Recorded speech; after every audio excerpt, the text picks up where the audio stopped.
हरे रामेति कृष्णेति नामसङ्कीर्तनं सदा लोकक्षेमाय कुर्वन्तं प्रेमिकं सद्गुरुं भजे।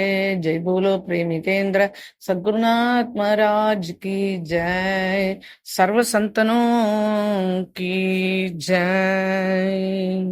ராதே கிருஷ்ணா சகீஸ். இன்றைய தினம் நாம் ஸ்ரீ நாபா கோஸ்வாமி ஜி அவருடைய சரித்திரத்தை எடுத்துக்கொண்டிருக்கிறோம். சத்குருநாதனுடைய அகாரண கருணையினால நமக்கு இன்று இந்த நாபாஜி சரித்திரம் எனக்கு சொல்லவும் உங்களுக்கு கேட்கவும் பிராப்தமாயிருக்கிறது.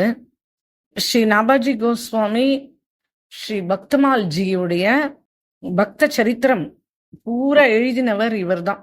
இந்த நாபாஜி 400 வருஷத்துக்கு முன்னாடி ஜெய்ப்பூர்ல கல்தா காதி, ஏற்கனவே போன சரித்திரத்துல இந்த கல்தா காதியை பத்தி ரொம்ப விரிவா சொல்லியிருக்கேன். அக்ரதாஸ்ரீயோட சரித்திரத்துல இந்த கல்தா காதியில இருந்து கொண்டு இந்த கிரந்தத்தை நமக்கு பிரகடனம் செய்தார். நாபாஜி யார்? இவர் சாமானிய மகாத்மா இல்லம்மா, இவர் சாக்ஷாத் பிரம்மாஜி. சாக்ஷாத் பிரம்மாவே இவருடைய ரூபத்துல பிரகடனமானார். ஸ்ரீ கிருஷ்ணனுடைய பிரஜ லீலா பிரஜத்துல நடந்துட்டு இருக்கும் பொழுது பிரபு பிரஜவாசிகளுக்கு சுகப்பிரதானம் செய்து கொண்டிருந்தார் இல்லையா. பகவான் முதல் 2.5 வருஷம் கோகுலத்துல இருந்தார். அதுக்கப்புறம் பிருந்தாவன லீலா 5 வருஷத்துல அவர் கோச்சாரண லீலா ஆரம்பிச்சார். அவர் ஆரம்பிச்ச போது தினம் காலையில சகாக்களோட கிளம்புவார். அப்போ அந்தந்த குழந்தைகளோட அம்மா மதிய போஜனம் கட்டி கொடுத்து அனுப்புவா. கோபால பையன்களோட கோக்களை எல்லாத்தையும், கோக்கள் இந்த குட்டிகள் எல்லாத்தையும் அழைச்சிண்டு, கண்ணுக்குட்டி எல்லாத்தையும் அழைச்சிண்டு பிருந்தாவனத்துல இருந்து கிளம்பி போவா. இவா கோச்சாரண லீல பண்ணுவார். அவ அம்மா அந்த குழந்தைகளுக்கு மத்தியானம் போஜனம் என்ன ஒண்ணும் அதை கட்டி கொடுத்து அனுப்புவா. அதே மாதிரி யசோதாமாவும் ஸ்ரீகிருஷ்ணனுக்காக எல்லா பிரசாதங்கள்லாம் கட்டி கொடுத்து அனுப்புவா. மத்தியானம் ஆன உடனே அவ இந்த கோபால பையன்களோட அவ அம்மா கட்டி கொடுத்த சாப்பாட்டை எல்லாத்தையும் பிரிச்சு வச்சுட்டு ஸ்ரீகிருஷ்ணன் வனபோஜனம் செய்வார். அதே சமயத்திலேயே இந்த அசுரவதமும் கூடவே செய்வார். வத்சாசுரன், அகாசுரன், பகாசுரன் இதெல்லாம் இந்த கோச்சாரண லீலையோட சேர்த்து செய்த வதங்கள் தான். பகவான் எல்லாரோடையும் சேர்ந்து உட்கார்ந்துண்டு அவாவா கொண்டு வந்திருக்கிற ஆகாரங்களை பகிர்ந்துண்டு அப்படிதான் எல்லாரும் சேர்ந்து சாப்பிடுவா. எச்சில் பத்து பார்க்காம எல்லா குழந்தைகளும் கலந்து கொண்டு வந்ததை பகிர்ந்து சாப்பிடுவா. இப்படி சாப்பிடுறத இந்த கிருஷ்ணனை தரிசனம் பண்ணணும் அப்படின்றதுக்காக வேண்டி எல்லாம் தேவலோகத்திலேருந்து எல்லாம் ஒரு தேவாலா பார்த்துட்டு போறா இல்லையா. அந்த மாதிரி பிரம்மாவும் பார்க்கறதுக்கு வரார். கிருஷ்ணனை தரிசனம் பண்ணணும் அப்படின்னு வரார். இப்பதான் அகாசுர வதம் ஆயிருக்கிற டைம். அவனுடைய வதம் ஆனது, அதுக்கப்புறம் அவனுடைய மோட்ச பிராப்தி இது எல்லாத்தையும் பார்த்தார் பிரம்மா. சரி, நம்ம போய் அந்த குழந்தைய தரிசனம் பண்ணிட்டு வருவோம் அப்படின்னு கிளம்பி வரார். அந்த சமயத்துலதான் இவர் எல்லாம் உட்காந்துண்டு, எல்லாரும் ஒன்னா உட்காந்துண்டு கோப குழந்தைகள் எல்லாம் அவ அம்மா கொண்டு கொடுத்தத அதெல்லாத்தையும் ஒருத்தருக்கு ஒருத்தர் ஊட்டி விடுறதும், கிருஷ்ணன் எல்லாருக்கும் ஊட்டி விடுறதும், அவா கிருஷ்ணனுக்கு ஊட்டி விடுறதும், இப்படி எச்சில் பத்து பார்க்காம எல்லாம் அவா சாப்பிட்றதும் இப்படி எல்லாம் பார்த்த உடனே பிரம்மாவுடைய மனசுல ஒரு விசாரம் வந்தது. இவர் எப்படி பகவானா ஆக முடியும்? இப்படி இந்த மாதிரி எல்லாம் செய்ய மாட்டாளே. வைகுண்டத்துல மகாலட்சுமி பாத சேவை செஞ்சுட்டு இருப்பா. பார்ஷதர்கள்லாம் பணிவிடை செய்வா. அங்க நிவேதனம் செய்தா பகவான் அதை திரும்பி கூட பார்க்க மாட்டார். இங்க என்னடானா எல்லா குழந்தைகளோடையும் எச்சில் சாதம் சாப்பிட்றானே, சரி இவன் பகவானே கிடையாது. சரி, ஆனா இவன் பகவானா இல்லையான்னு ஒரு பரீட்சை பண்ணி பார்த்துருவோம் அப்படின்னு அவர் மனசுல ஏதோ விபரீதமா தோன்றது. அப்படி இந்த சகாக்களோட இவர் உட்கார்ந்து இந்த இடத்துல சாப்பிட்டுன்னு இருக்கும்போது பிரம்மாஜி என்ன பண்றார், அந்த பசுக்கள் கண்ணுக்கள் எல்லாத்தையும் ஓட்டின்னு போய் தன் லோகத்துல எடுத்துன்னு போய் ஒளிச்சு வச்சுட்டார். தெய்வாலாம் சாப்பிட்டு முடிச்சுட்டு குழந்தை எல்லாம் எழுந்து போய் பாக்குறா. அங்க அவடையும் காணும், கண்ணுக்குட்டியும் காணும். உடனே கனையா கிட்ட சொல்றா, லலா இந்த மாதிரி இந்த குழந்தைகள் நாங்க போய் பார்த்தோம், அங்க ஒரு மாடை கூட காணோம், கண்ணுக்குட்டிய காணோம், என்னன்னே தெரியலையேப்பா அப்படின்னு சொல்லிட்டு எல்லாம் கிருஷ்ணன்ட்ட கம்ப்ளைண்ட் பண்றது. உடனே அவர் சொல்ல, சரி நீங்கெல்லாம் இங்கேயே இருங்கோ, இங்க உட்காருங்கோ, நான் போய் தேடிட்டு வரேன் அப்படின்னு சொல்லிட்டு கிருஷ்ணன் கிளம்பி போறான். அப்ப அந்த கோபால பசங்கள்லாம் தனியா உட்கார்ந்துட்டு இருக்கா. கிருஷ்ணன் போய் தேடுறதுக்கு போயிருக்கான். இந்த டைம் பார்த்து பிரம்மா என்ன பண்றார், இவ அத்தனை பேரையும் தூக்கிட்டு போய் பிரம்மலோகத்துல எடுத்துன்னு போய் ஒளிச்சு வச்சுட்டார். பகவான் இப்ப திரும்பி பாக்குறார். இப்ப கோபால பையன்களையும் காணோம், கோக்களையும் காணோம், கண்ணுக்குட்டிகளையும் காணோம். ஒரு நிமிஷம் அப்படியே விசாரம் பண்ணி பார்த்தாரு, என்ன ஆச்சு இதெல்லாம் அப்படின்னு. அப்ப அவருக்கு புரிஞ்சு போயிடுது, இதெல்லாம் பிரம்மாவுடைய காரியம் அப்படின்னு தெரிஞ்சுட்டார். பிரபு எப்பவுமே என்னைக்குமே எது நடந்தாலும், எந்த எதிர்ப்பு வந்தாலும், எந்த அசுரன் வந்தாலும், என்ன கஷ்டம் வந்தாலுமே எதுக்கும் பயப்பட மாட்டார். ஏன்னா அவரே ஸ்வயம் எல்லாருக்கும் அபயம் கொடுக்கிறவர். அவர் ஏன் பயப்படணும்? இவர் ஒண்ணுமே மனசுல எதுவுமே பயப்படல. ஸ்வயமே இப்ப என்ன பண்ணார், உடனே அந்தந்த இடைய பையன்கள் மாதிரி தானே ஆயிட்டார். அந்தந்த பசுக்கள் மாதிரி, அந்தந்த கண்ணுக்குட்டிகள் மாதிரி அப்படியே தன்னுடைய சொரூபத்தை எல்லாமா மாத்திண்டு அன்னைக்கு எல்லாத்தையும் எடுத்துன்னு போய் ஓட்டின்னு போய் எல்லாம் அவ ஆத்துக்கு போற மாதிரி எல்லாரும் அங்கேயே போயிட்டா. அதே மாதிரி டிஃபன் பாக்ஸ், அதே மாதிரி எல்லாம் ஒண்ணு கூட மாறல. அதே பையே, அதே மாதிரி எல்லாம் அதே முண்டாசு, அந்த கலர்லயே ஜிப்பா, அந்த மாதிரி எல்லாம் அவாவா என்ன எப்படி வந்தாலும் அதே மாதிரியே எல்லாரையும் எடுத்துன்னு போய் அவாவாத்துல சேர்த்துட்டு இவன் ஆத்துக்கு போயிட்டான். இப்ப கோகுலத்துல எல்லா கோபிகளும் என்ன பண்றா, வாத்சல்ய பாவத்தினால சாக்ஷாத் கிருஷ்ணனே தானே இப்போ இந்த அவாத்து குழந்தை மாதிரி போயிருக்கான். அதை எடுத்து கொஞ்சரா எல்லாரும். யசோதா வீட்டுல மட்டும்தான் பிரகடனம் ஆனாரே இந்த கிருஷ்ணன், ஏன் நம்பாத்துல எல்லாம் பிரகடனம் ஆயிருக்க கூடாதா அப்படின்னு அவ அந்த கோபிகை குட்டிகள் எல்லாம் அடிக்கடி சேர்ந்து பேசிப்பா இல்லையா. நமக்கு மட்டும் அவன் மேல பிரேம இல்லையா அப்படின்லாம் பேசிப்பா இல்லையா. இன்னைக்கு என்ன ஆச்சுன்னா, இன்னிலேருந்து ஒரு வருஷ காலம் சாக்ஷாத் ஸ்ரீ கிருஷ்ணனே எல்லா ராத்திரியும் அவாவாத்து குழந்தைகளா வளர்ந்துன்னு வரான். எல்லார் வீட்லயும் அவன் கிருஷ்ணனா இருக்கிறதுனால எல்லாரும் அந்த குழந்தைய அப்படி கொஞ்சரா இப்படி ஒரு வருஷ காலம் அவ எல்லாருக்கும் அவளுடைய மனோரதம் நிறைவேற மாதிரி அந்த புத்திர சுகத்தை கொடுத்தான். அவளுடைய மனசுல இருந்த ஜிக்ஞாசாவும் நடந்தது. அதே மாதிரிதான் கோமாதா விஷயத்திலயும் மடி நிறைய பாலை வச்சுண்டு இருக்கும். உடனே அவன் போய் ஓடி போய் வாய வச்சு அந்த பாலை குடிச்சிருவான். அந்த கோமாதாவும் என்ன நினைக்கிறதுனா, அடாடாடா கிருஷ்ணனுக்கு நம்ம இன்னும் கொஞ்சம் பால் கொடுக்காம போனோமே அப்படின்னு வருத்தப்படுமா. இப்போ என்ன ஆச்சு, அந்த கோமாத்தாக்கள்லாம் வருத்தப்பட்டதே. அதனால ஒரு வருஷம் பசு குட்டியா இருந்துட்டு அந்த கோமாத்தா பாலையே இந்த கிருஷ்ணன் தானே அருந்துறான். ஒரு வருஷம் வரைக்கும் இந்த லீலா போயின்னு இருக்கு. இதை யாருமே கண்டுபிடிக்கல. எந்தெந்த பாவத்துல என்னை யார் யார் எப்படி எப்படி வேணும்னு பஜனை பண்றாளோ அந்தந்த பாவத்துல நான் அவ விரும்புற மாதிரி நான் அவளுக்கு அனுகிரகம் பண்றேன். இது என்னுடைய பிரதிஜ்ஞை கிருஷ்ணா, நானும் அந்த பாவத்துலதான் அவளை பார்க்க விரும்புறேன் அப்படின்னு சொல்றான் இல்லையா கீதையில. இப்போ சந்தியா காலம் வர்றது வந்தானா எல்லாம் அந்த குழந்தை எல்லாம் திரும்பி வர்றது வந்தோடனே எல்லா தாய்மார்களும் என்ன பண்றா, அவாவா குழந்தைய கொஞ்சும் போது சாட்சாத் ஸ்ரீ கிருஷ்ணனை வாத்துல போய் எடுத்து கொஞ்சினா அவளுக்கு என்ன ஒரு பரம சந்தோஷம், ஒரு ஆனந்தம் கிடைக்குமோ, பரமானந்தம் கிடைக்குமோ, அதை தன் குழந்தைகளை கொஞ்சும் போதே அவ அடையிறா. அப்போ ரொம்ப நினைச்சுக்கிறா, ஆஹா இப்படி ஒரு அனிர்வச்சனீயமான ஒரு சந்தோஷத்தை நம்ம எல்லாம் அனுபவிக்கிறோமே அப்படின்னு சொல்லிட்டு அவெல்லாம் பேசிக்கிறா.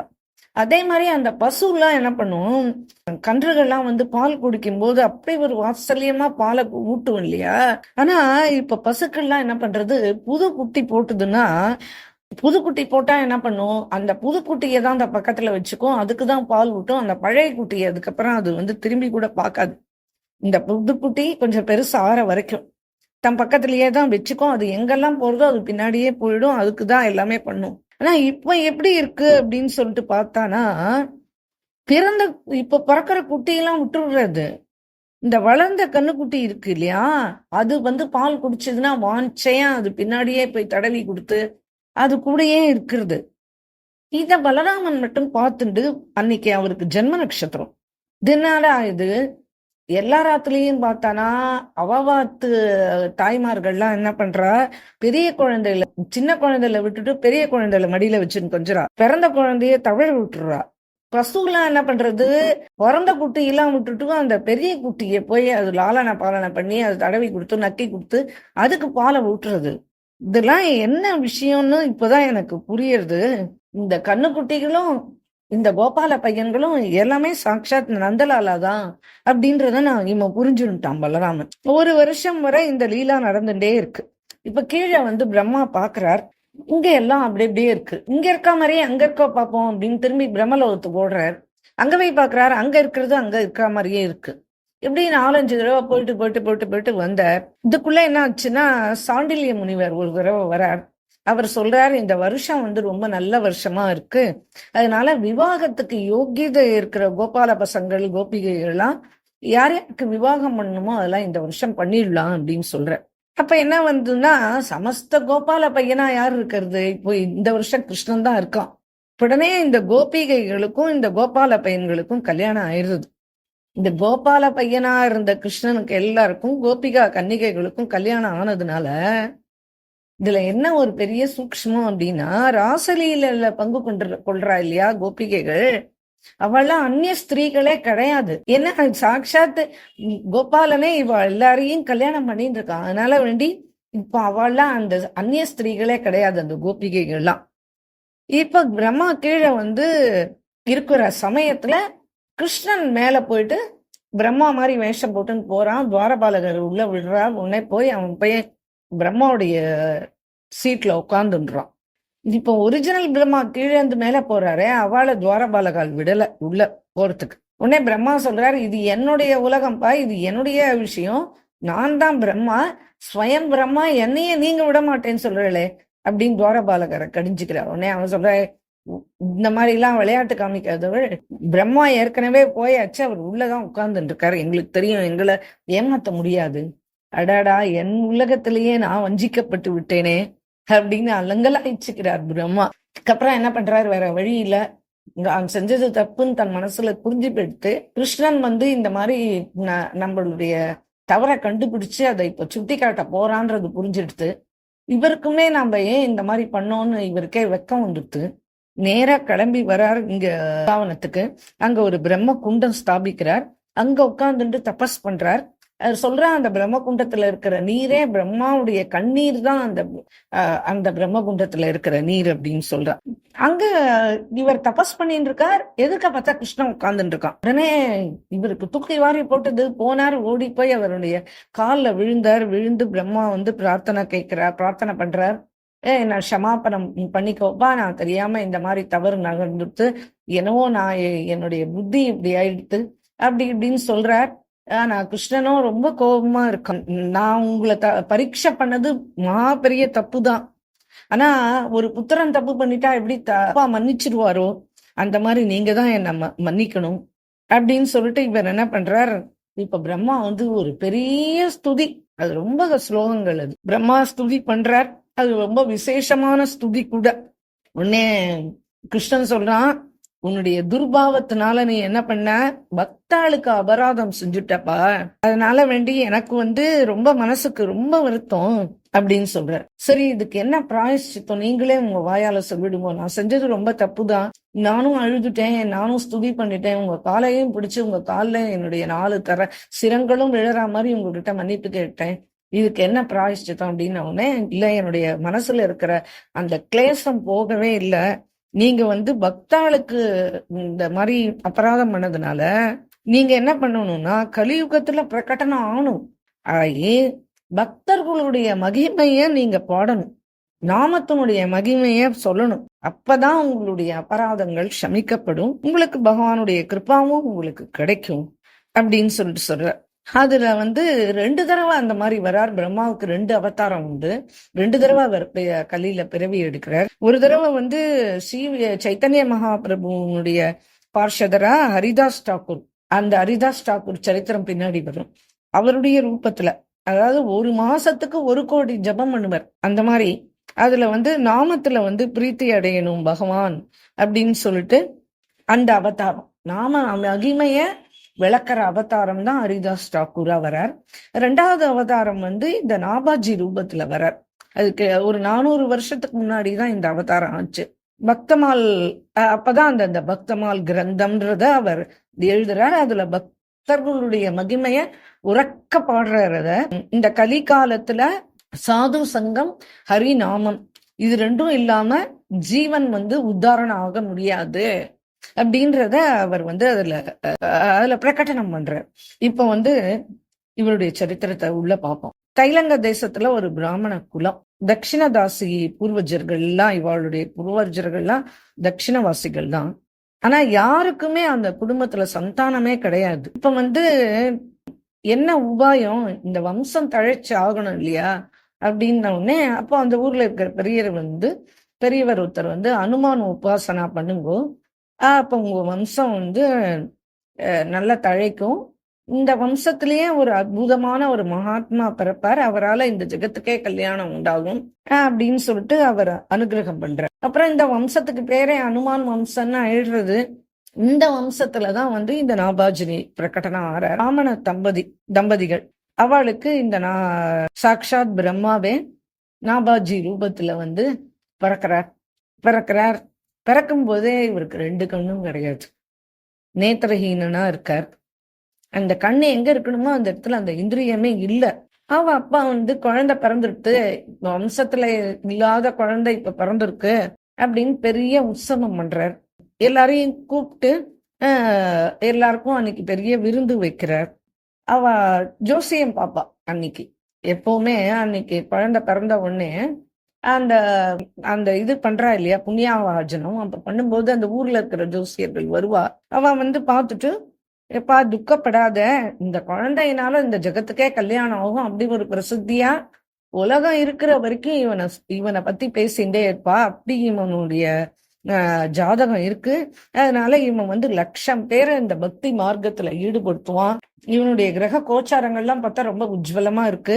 அதனால நீ அதுக்காக கவலைப்படாத அப்படின்னு சொல்லிட்டு அவ கிளம்பி போயிடுறா. இப்படி இந்த குழந்தைக்கு 1.5-2 வயசு ஆறுது. அவ அப்பா இறந்து போயிட்டா. இப்போ அம்மா மட்டும்தான் இருக்கா, காப்பாத்தின்னு இருக்கா. குழந்தைக்கு இப்ப 5 வயசு ஆயிடுத்து. அந்த ஊர்ல கடுமையான பஞ்சம் ஏற்படுறது. பல வருஷங்களுக்கு பிறகுதான் இந்த பஞ்சம் வந்திருக்கு. இதுல என்ன அப்படின்னா, குடிக்க ஜலம் கிடைக்காது, அன்னம் இல்ல, ஜனங்கள்லாம் ரொம்ப வறுமையில வாடுறா, ரொம்ப கஷ்டப்படுறா, எல்லாம் ஊரையே காலி பண்ணிட்டு போறா. அவா இப்போ கிராமத்துல ஒரு 2 குடும்பம் தான் மீதி இருக்கு, எல்லாரும் கிளம்பி போயிட்டா.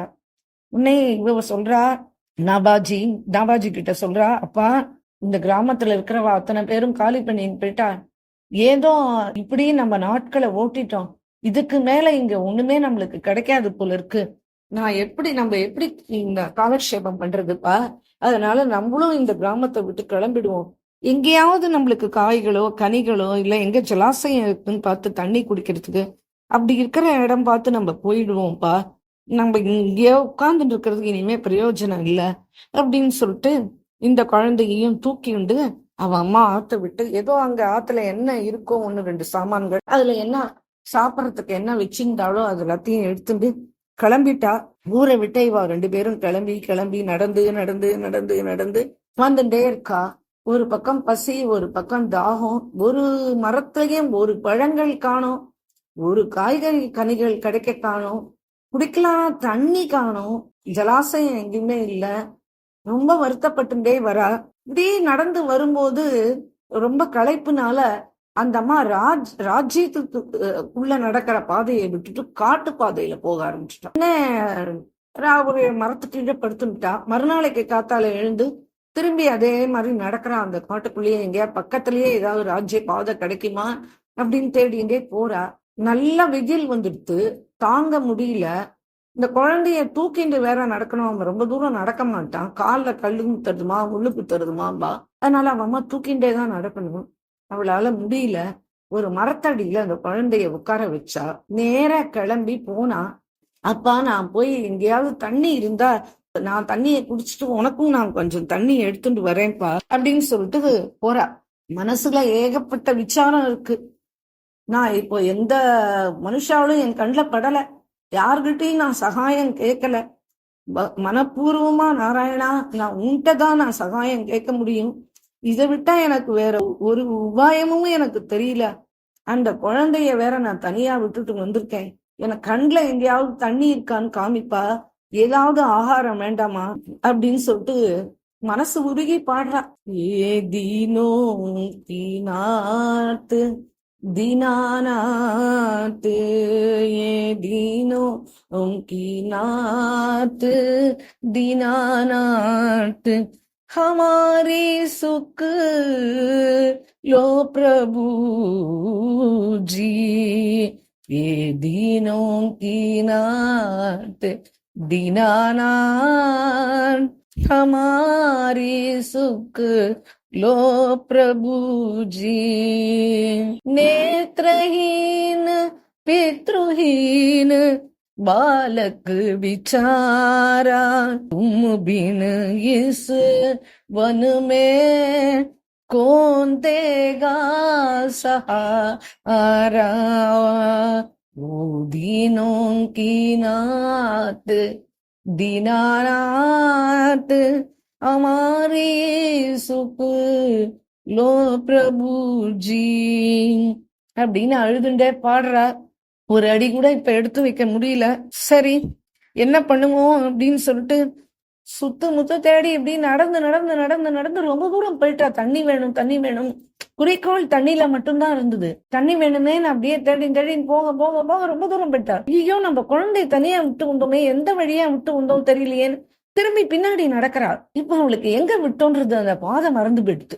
சிச்சோ இப்ப எனக்கு வழி மறந்து போயிட்டேன், என் குழந்தை அங்க கதறுவானே, தண்ணியும் கிடைக்கலையே, இப்ப நான் என்ன பண்ணுவேன்? கிருஷ்ணா நீ தானடா அனாதைக்கெல்லாம் ரட்சகன். அப்படி இருக்கும்போது நான் இப்போ இப்படி அந்த குழந்தை அங்க தவிக்குமே, இங்க நான் தவிக்கிறேன், நான் என்ன பண்ணுவேன் அப்படின்னு அப்படி அவ சொல்லிட்டு இருக்கும் பொழுதே காலை இடறது, அப்படியே கீழே விழுந்தா, பிராணம் போயிட்டு. உடனே அவளுக்கு தெரிஞ்சு போயிடுத்து, நம்ம பிழைக்க மாட்டோன்றது அவளுக்கு தெரிஞ்சு போயிடுத்து.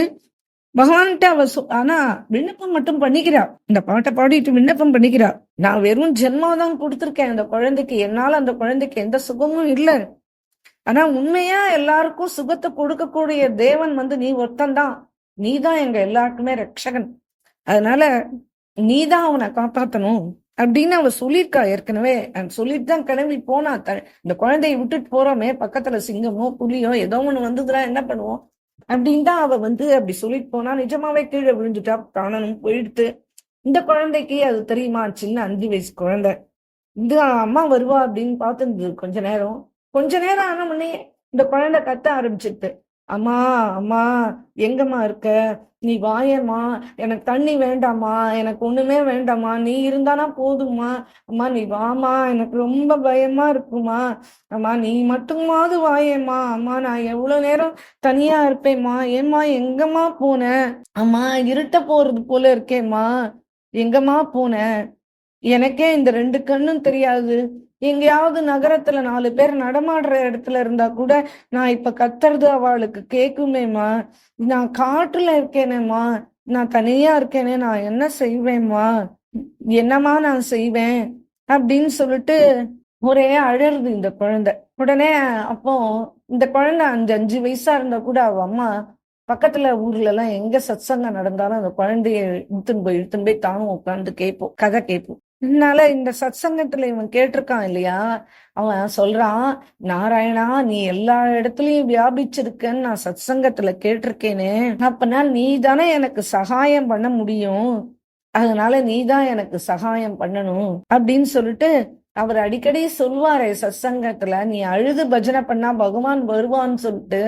நான் இப்போ அழுதுன்னு தானே இருக்கேன், சரி நான் பஜனை பண்றேன், அப்போவாது நீ எப்படியாவது எங்க அம்மாவை எடுத்துன்னு வந்து சேர்த்துரு அப்படின்னு சொல்லிட்டு அந்த குழந்தை, அத்தனோட குழந்தை அது பாடுறது. ஹே தீன பந்து பிரபு நாராயண சரணோ மே முझे भी ठिकाना दो, ये दीन बंधु प्रभु नारायण चरणों में मुझे भी டிகானாதோ. நான் நிஜ பக்தன் தான், எனக்கு நீ எப்படியாவது சந்து சேவா பண்ணணும்னு சொல்லியிருக்காளே, அதனால நான் சந்து சேவா பண்றேன், எனக்கு ஆனா நீ இப்போ ஒரு வழியை மட்டும் சொல்லுப்பா அப்படின்னு சொல்லிட்டு நாராயண் நாராயண் நாராயண் நாராயண் இப்படி கதறி கதறி அந்த குழந்தை பஜனை பண்றது. பகவானுக்கு இதெல்லாம் கேட்காம இருக்குமா? அவன் தீன பந்து இல்லையா? அவன் தீன பந்து பகவந்து கருணா சிந்து பிரபு நாராயண் அப்படின்லாம் இவன் கூப்பிட்ட உடனே பகவான் மனசே தாங்கல. உடனே இந்த இந்த குழந்தையோடைய பிரார்த்தனை அழுது அரத்தினானா, அழுது பஜனை பண்ணானா, எந்த பகவான் திரும்பி பார்க்காம இருக்க மாட்டானா? திரும்பி பார்க்காம இருப்பானா? அவசியம் அவசியம் அவசியம் பகவான் உடனே பிரத்யக்ஷம் ஆவான். குழந்தையினுடைய விஷயத்துல உடனே சத்தியமா எடுத்து. ஏன்னா எல்லாத்துக்குமே சாத்தியம், சாதனம், மார்க்கம் இது எல்லாமே அவன் தானே. ஹிருதயத்துல வேதனையோட அவனை கூப்பிட்டா அவன் உண்மையா பிரத்யக்ஷம் ஆயுதனா ஆவான், பிரத்யக்ஷமும் ஆவான். ஆறதோட இல்லாம எந்த கஷ்டத்துல இருக்கோமோ அந்த கஷ்டத்துல இருந்து வெளியில வர்ற மார்க்கத்தையும் அவனே தானே ஏற்படுத்துறான். இப்ப நாபாஜிக்கு என்ன ஆச்சு அப்படின்னா, இவன் இப்படி பகவான்கிட்ட விண்ணப்பம் பட்டி அழுது பஜனை பண்ண உடனே அந்த இடத்துக்கு, அந்த இடம் அதாவது ராஜ்ய வழி இருக்கு இல்லையா, அந்த வழியா 2 சந்துக்கள் நடந்து போயிட்டு இருக்கா. அவர் தான் இந்த கிலதேவ்ஜி, அக்ரதாஸ்ஜி 2 பேரும் போயிட்டு இருக்கா. அதுக்கு பக்கத்துல இந்த காட்டு பாதையும் இருக்கு. அந்த சமயத்துல ஒரு அசரீரி கேக்குறது, சந்துக்களே நிலுங்கள் அப்படின்னு ஒரு ஆகாஷவாணி. இப்ப நீங்க எந்த பாதையில போயிட்டு இருக்கீங்களோ அந்த பாதையில இருந்து திரும்பி காட்டு வழியா போங்க, அங்க ஒரு ரத்தனம் கிடைக்கும். அந்த ரத்தனத்தினால இந்த உலகத்துக்கே கல்யாணம், ஜெகத் கல்யாணம் நடக்கும். சகல அவனால இந்த உலகத்துக்கு ஆக வேண்டிய காரியம் ஒண்ணு இருக்கு. அதனால நீங்க உடனே அந்த வழியில போங்கோ அப்படின்னு சொல்லிட்டு உடனே அந்த ஆகாஷவாணி நின்னு போயிடுது. அவ கொஞ்ச நாள் அங்கேயே நின்றுட்டு, சரி என்னன்னு தெரியலையே, ரத்னம்ன்றார், அதுக்கப்புறமா ஜெகத் கல்யாணம், அப்ப யாரோ மனுஷாதான் யாரோ இருக்கா போல இருக்கு, சரி நம்ம போவோம் அப்படின்னு சொல்லிட்டு உடனே அந்த சந்துக்கள் அந்த காட்டு காதை வழியா உள்ள வர ஆரம்பிச்சுடுறா. அப்ப கிலதேவ்ஜி தான் அவர் சொல்றார், இதோ அங்க பாரு ஒரு பையன் நின்னுட்டு இருக்கான், அழுதுன்னு இருக்கான், அனாதையா இருப்பான் போல இருக்கு அப்படின்னு நினைச்சுட்டு பக்கத்துல போய் ஏவர்ஸ் குழந்தை அப்படின்னு கூப்பிடுறாரு. உடனே அந்த குழந்தை அந்த மகாத்மா கால்ல விழுந்து அழறான். கொஞ்ச நேரம்தான் நாராயணனை கூப்பிட்டேன், கொஞ்ச நேரம்தான் பஜனை செஞ்சேன், இந்த காட்டுலயும் என்ன குழந்தை வத்சா அப்படின்னு கூப்பிடுறவாளை பார்க்க வச்சுட்டானே அந்த பகவான், அவனுடைய கிருப்பைய நான் என்ன சொல்லுவேன்? எங்க அம்மா என்னை எப்படி கூப்பிடுவாளோ அந்த மாதிரி வாத்சல்யமானா என்னை நீங்க கூப்பிட்டேள், எனக்கு இப்படி ஒருத்தர் கிடைச்சேளே அப்படின்னு அவ காலில் இருந்து விழுந்து அழுதுண்டு எழுந்துக்கவே மாட்டேன்றான். உடனே குலதேவ்ஜி என்ன பண்றாரு, அந்த குழந்தைய எடுத்து மார்போட அணைச்சுண்டு மடியில உட்கார வச்சுண்டு, ஹே பாலக்க, நீ யாருப்பா, நீ எங்கிருந்து வந்த, நீ எங்க போகணும்னு நினைச்சுன்னு வந்த, எங்க போற, இந்த வனத்துல நீ தனியா என்ன பண்ணிட்டு இருக்க, உனக்கு கூட யாரு, உன்னை யாரு அழிச்சுன்னு வந்தது, உனக்கு ரட்சகன் யாரு அப்படின்னு சொல்லிட்டு கேக்குறாரு. கேட்ட உடனே அந்த குழந்தை கண்ணை 2ஐயும் தொடச்சுட்டு பளிச்சன்னு பேசுறது, ஏ சந்துக்களே, நான் யாருன்னா நீங்க கேட்டேள், ஈஸ்வர் ஜீவ் அம்ஸ் அவினாஷி, நான் ஈஸ்வரனுடைய அம்சம், நானும் ஒரு ஜீவன் தான், இதுதான் என்னோட பரிச்சயம். 2வது என்ன கேட்டேள், எங்கேருந்து வர அப்படின்னு கேட்டேளே, எல்லா ஜீவன்களும் எங்கேருந்து வருதுப்பா, அதே இடத்துல இருந்துதான் நானும் வந்தேன் அப்படின்னு பதில் சொல்றார். 3வது என்ன கேட்டேள், எங்க போகணும்னு கேட்டேள், நான் எங்க போகணும் அப்படின்னா பகவானுடைய சரண கமலத்துக்கு தான் போகணும், வேற எங்கேயும் எனக்கு போக வேண்டாம் அப்படின்னு சொல்றான். உடனே உன்னுடைய ரட்சகன் யார் அப்படின்னு கேக்குறா. கேட்ட உடனே அதுக்கு அவ சொல்றா, இந்த நிர்ஜனமான வனம், இங்க எவ்வளவு மனுஷா நடமாட்டம் இல்ல, அந்த நிர்ஜனமான வனத்துல யாரு நான் அம்மாவுடைய கர்ப்பத்துல இருக்கும்போது என்னை யார் காப்பாத்தினாரோ அவர்தான் இப்பவும் என்னை காப்பாத்துறார், அவர்தான் என்னுடைய ரட்சகன். கேட்டேளா, 4 பக்கத்துல இருந்தும் சிங்கத்தோட கர்ஜனை கேட்கறது, யானை பிளிர்றது, ஆந்த அலறது, காட்டு நரி ஊளையிடுறது, இவ்வளவும் கேட்டும் இவ்வளவும் இங்க பக்கத்துல என்ன சுத்தி இருந்தும் நான் இப்ப நன்னாதானே உட்கார்ந்துட்டு இருக்கேன்.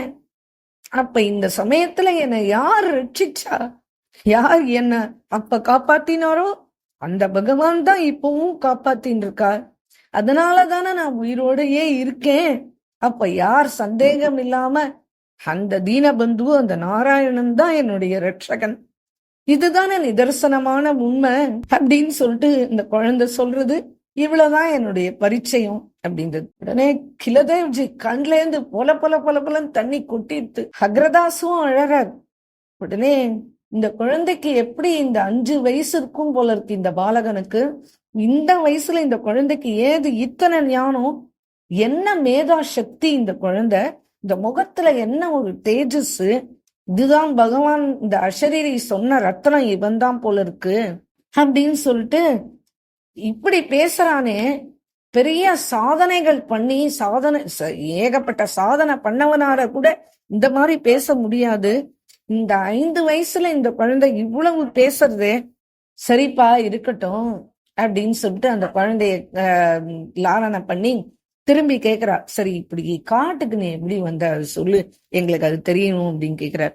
இல்ல நான் இந்த பக்கத்து ஊர்ல இருக்கேன், இந்த ஊர்ல கடுமையான பஞ்சம் வந்துடுத்து, நான் பிறந்தோடனே எங்க அப்பா காலமாயிட்டா, எங்க அம்மா தான் என்னை காப்பாத்தின்னு இருந்தா, ஊர்ல இருக்கிற ஜனங்கள்லாம் ஒருத்தரா காலி பண்ணின்னு போயிட்டா, எங்க அம்மா தனியா அங்க இருக்கிறதுக்கு பயப்பட்டு நம்ம எங்கேயாவது ஜலாசயம் இருக்கிற இடம் இல்லைன்னா மரம் காய் கனி ஏதாவது கிடைச்சா சாப்பிடலாம்ப்பா, பட்னியோட எத்தனை நாள் இருக்குதுன்னு என்னை தூக்கிண்டு எங்க அம்மா கிளம்பி வந்தா.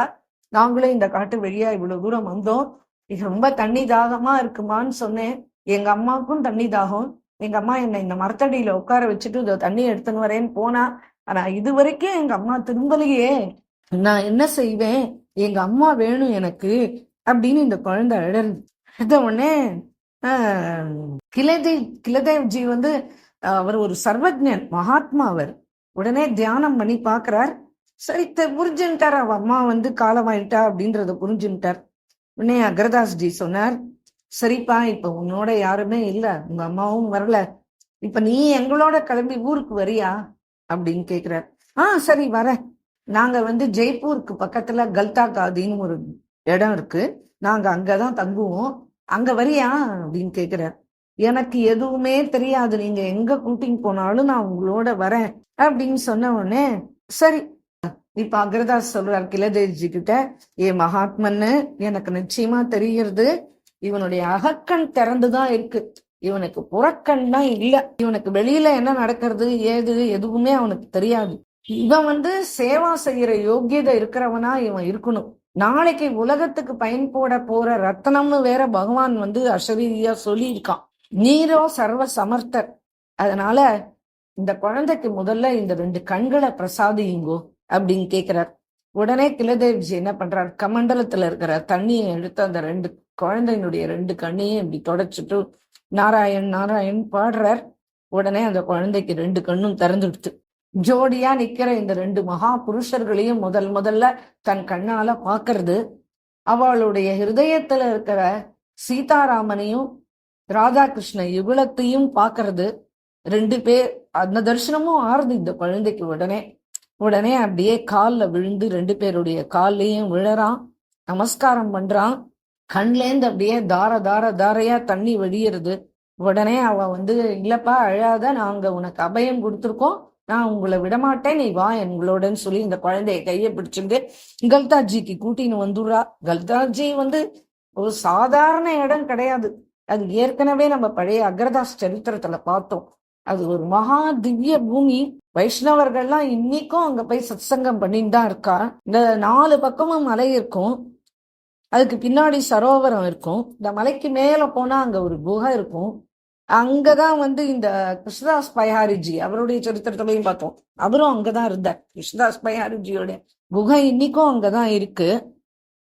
அங்கதான் வந்து கங்கையும் பிரகடனம் ஆயிருக்கா அந்த இடத்துல. கல்தால இந்த காலவ் ரிஷி அங்க அவர் தபஸ் பண்ணார் இல்லையா, அவருக்காக வேண்டி கங்கை பிரகடனம் ஆயிருக்கா, அதனால கங்கையும் அங்க இருக்கு, அதனால நம்ம அங்க போவோம் அப்படின்னு சொல்லிட்டு அந்த இடம் ரொம்ப திவ்யமான பூமியே, அந்த இடத்துக்கு இந்த குழந்தைய கூட்டின்னு வந்துட்டா. இப்ப வந்து சந்துக்கள் வந்து வைஷ்ணவனா ஆன பிறகுதான் அவங்கிட்ட சேவைய வாங்கிப்பா. இப்ப இன்னும் இவனுக்கு எந்த சம்ஸ்காரமுமே நடக்கல இல்லையா, அதனால என்ன பண்ணா அவனுக்கு வந்து தீட்சா கொடுத்துட்டு, ஏன்னா பக்தி மார்க்கம்ன்றது சுதந்திரமா நம்ம பாட்டுக்கு நம்ம இஷ்டத்துக்கு ஏதோ ஒண்ணு நினைச்சுட்டு ஏதோ ஒண்ணு பண்ணோம், அப்படி கிடையாது.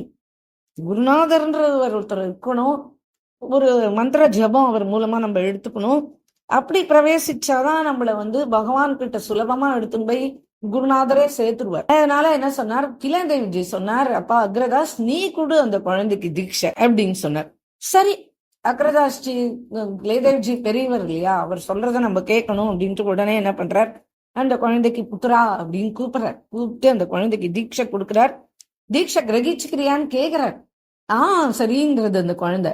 உடனே எனக்கு ஹிதம் அஹிதம் இது ரெண்டுமே தெரியாது. நான் எப்ப உங்களை பார்த்தேனோ அன்னைக்கே உங்களுடைய பாதத்துல என்னுடைய ஜீவனை சமர்ப்பணம் பண்ணிட்டேன். நீங்க தான் எனக்கு இப்ப சர்வஸ்வம், அதனாலேயே தான் நான் உங்களோட வந்திருக்கேன். அதனால நான் இனிமே உங்களுடைய சேவைக்கு தான் அப்படின்னு சொன்ன உடனே ஒரு நல்ல ஒரு சுப சமயம் பார்த்து இந்த நாபாஜிக்கு திலகம் அணிவிச்சு கழுத்துல கண்டி போடுறார். கண்டி போட்டு அப்புறம் சங்கு சக்கர முத்திரையெல்லாம் பொறிச்சு விடுறா. அப்புறம் காதுல ராமநாம மந்திரத்தை ஜப எடுத்து வைக்கிறார். சொல்றார், நாபாஜி அவதார புருஷர் இல்லையா, அந்த மந்திரத்தை அவர் சொன்ன உடனே அந்த மந்திரம் பகவானுடைய ரூபத்துல அந்த காதுல இருந்து அணு அணு அணுவா அப்படியே சரீரம் பூரா பரவி ஆனந்த எல்லைக்கே அடுத்த க்ஷணம் போயிட்டார். உடனே அவளுக்கு சூச்சகம் புரிஞ்சுடுத்து, ஆஹா இந்த குழந்தை ரொம்ப தெய்வீகமான குழந்தை போல இருக்கு அப்படின்னு சொல்லிட்டு அவளுக்கு தெரிஞ்சுடுத்து. அப்புறம் அவனுக்கு குழந்தைக்கு பேரே இல்லையே, குழந்தைக்கு நாமம் பிரதானம் பண்ற. முதல்ல அவன் இவ பார்க்கும்போது என்ன பாடினா, தீனபந்து பிரபு நாராயண் பாடினா இல்லையா, அதனால பேர் நாராயணதாஸ் அப்படின்னு சொல்லிட்ட. சொன்ன உடனே அந்த நாராயணதாஸ் தான் திருவி நாபா கோஸ்வாமி. அந்த நாபா கோஸ்வாமின்னு வந்ததுக்கும் ஒரு முக்கியமான இடம் இருக்கு, அது பின்னாடி வரும். இது அப்ப பஜனை எப்படி பண்ணணும், உன்னுடைய சொரூபம் என்ன, அப்புறம் பஜனோட விதி என்ன, இது எல்லாத்தையும் குருதேவரா இருந்துட்டு எல்லாத்தையும் அவருக்கு சொல்லி கொடுக்குறார். சரி, அப்ப எனக்கு நீங்க ஏதாவது சேவா கொடுங்க. இப்ப எனக்கு நீங்க எல்லாம் தீட்சை எல்லாம் எடுத்து வச்சுட்டே எல்லாம் எடுத்து, இப்ப நீங்க எனக்கு என்ன சேவா செய்யணும் இங்க அதை சொல்லுங்க. உடனே அவர் சொல்றாரு, இங்க என்னப்பா சேவா இருக்கும், பிரபுக்கு சேவா பண்ணணும், அடுத்தது சந்து சேவா பண்ணணும். ஏன்னா இந்த இடம் அப்பேற்பட்ட இடம், இங்க எப்ப பார்த்தாலும் சந்துக்கள் கூட்டம் கூட்டமா வந்துட்டே இருப்பா. அதனால நீ சந்து சேவை பண்ணணும், பிரபுக்கு என்ன சேவை பண்ணணுமோ அதை பார்த்து பார்த்து பண்ணணும், அவ்வளவுதான் உனக்கு வேற ஒன்னும் இல்லை. சரி, சந்து வந்தா என்ன பண்ணணும் அப்படின்னு கேக்குறான். சரண பிரட்சாளனம் பண்ணணும்பா. அவ வந்தவனே அவளுடைய சரணத்தை அலம்பணும். அதுக்கப்புறமா அவளுக்கு சாப்பாடு எல்லாம் போட்டவனே அவளுடைய எச்ச இலைய எடுக்கணும், அந்த உச்சிஷ்டத்தை சாப்பிடணும். இதுதான்ப்பா உனக்கு சேவை. இந்த ரெண்டு சேவையும் நீ தொடர்ந்து செஞ்சுட்டே வா, இதோட பரிணாமம் என்னன்றது உனக்கே தெரியும் அப்படின்னு சொல்லிட. இவர் குரு வாக்கியம் மேல அவ்வளவு ஒரு நம்பிக்கை வச்சுக்கிறார். சரி, இதை தொடர்ந்து பண்ணிட்டு வர்றார். சந்து சேவை அவர் சொல்றார், கிலேதேவ்ஜி சொல்றார், சந்து சேவை செய்ய செய்ய செய்யதான் ஹிருதயத்துல இருக்கிற ஜென்மாந்தர வாசனைகள் எல்லாம் போகும் நம்மளை விட்டு. அந்த ஜென்மாந்தர வாசனைகள்லாம் போன உடனே நம்ம அந்த ராதாகிருஷ்ண யுகத்துக்கோ சீதாராம யுகத்துக்கோ அவளுடைய அன்புக்கு நம்ம பாத்திரம் ஆயிடுவோம். அது சந்து சேவை பண்ணால் ஒழிய அது கிடைக்காது. அந்த பிரேம ரசம் நம்மளுக்கு என்ன கிடைக்குமோ அந்த சமயத்துல அது ரோமத்துல அப்படியே ஊடுருவி அது முகத்திலேயே பரம தேஜஸ கொடுக்கும், தேகத்துல பெரிய தெம்பு கொடுக்கும், மனசுல பகவத் ஆனந்தம் அப்படியே ரொம்பி வழியும். இது எல்லாமே இந்த சந்துக்களால தான்ப்பா நம்மளுக்கு கிடைக்கும், வேற எதனாலையும் கிடைக்காது அப்படின்னு சொல்ற.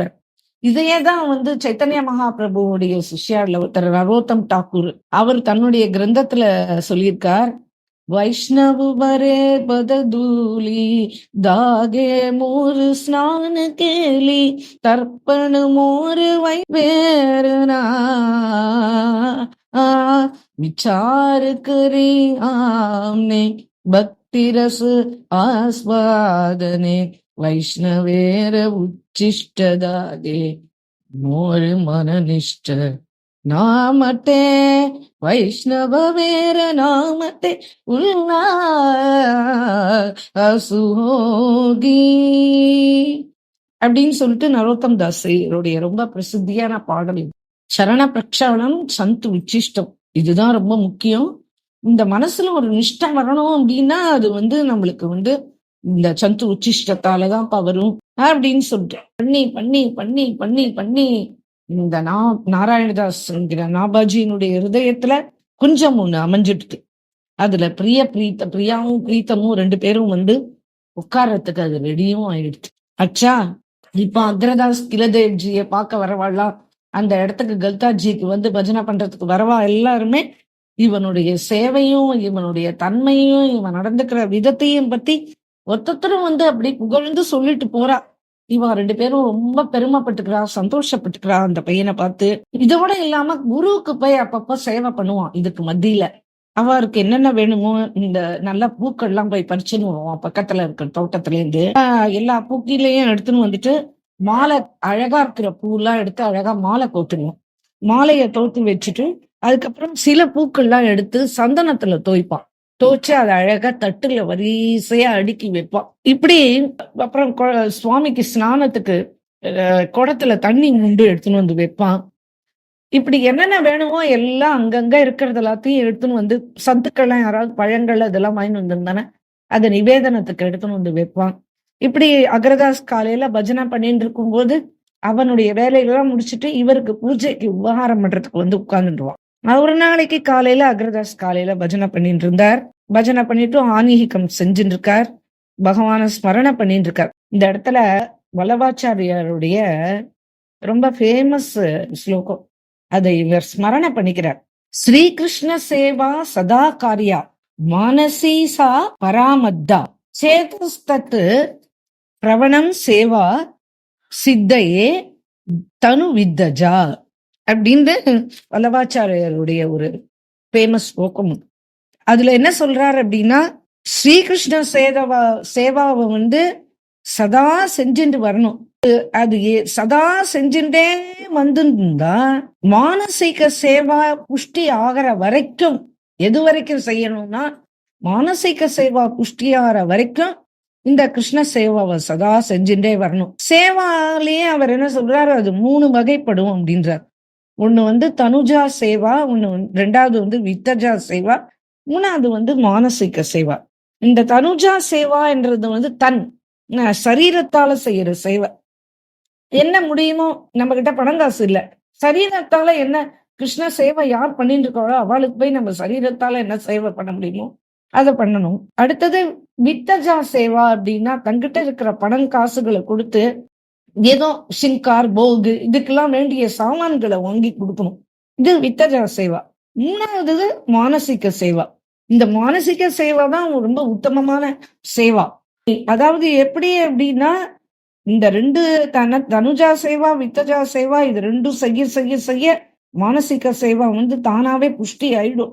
அப்ப என்ன ஆகும் அப்படின்னா, சித்தம் வந்து பிரபஞ்சம் மேல இருக்காது, யார பத்தி நினைக்க தோணாது, யாருக்கிட்டையும் பேச தோணாது, யாரோடைய மேலேயும் சிந்தை போகாது, பகவான் மேலேயே தான் சதா சர்வ காலமும் சித்தம் இருக்கும். ராதா கோவிந்த் இந்த யுகலத்துக்கு நம்ம என்ன சுகம் கொடுக்கணும் முடியும் நம்மளால அப்படின்னு சொல்லிட்டு அதையே தான் திரும்பி திரும்பி நினைக்கும். மனசு எப்பவுமே போய் போய் போய் போய் அந்த யுகலத்து மேலேயே தான் போய் உட்காரும்.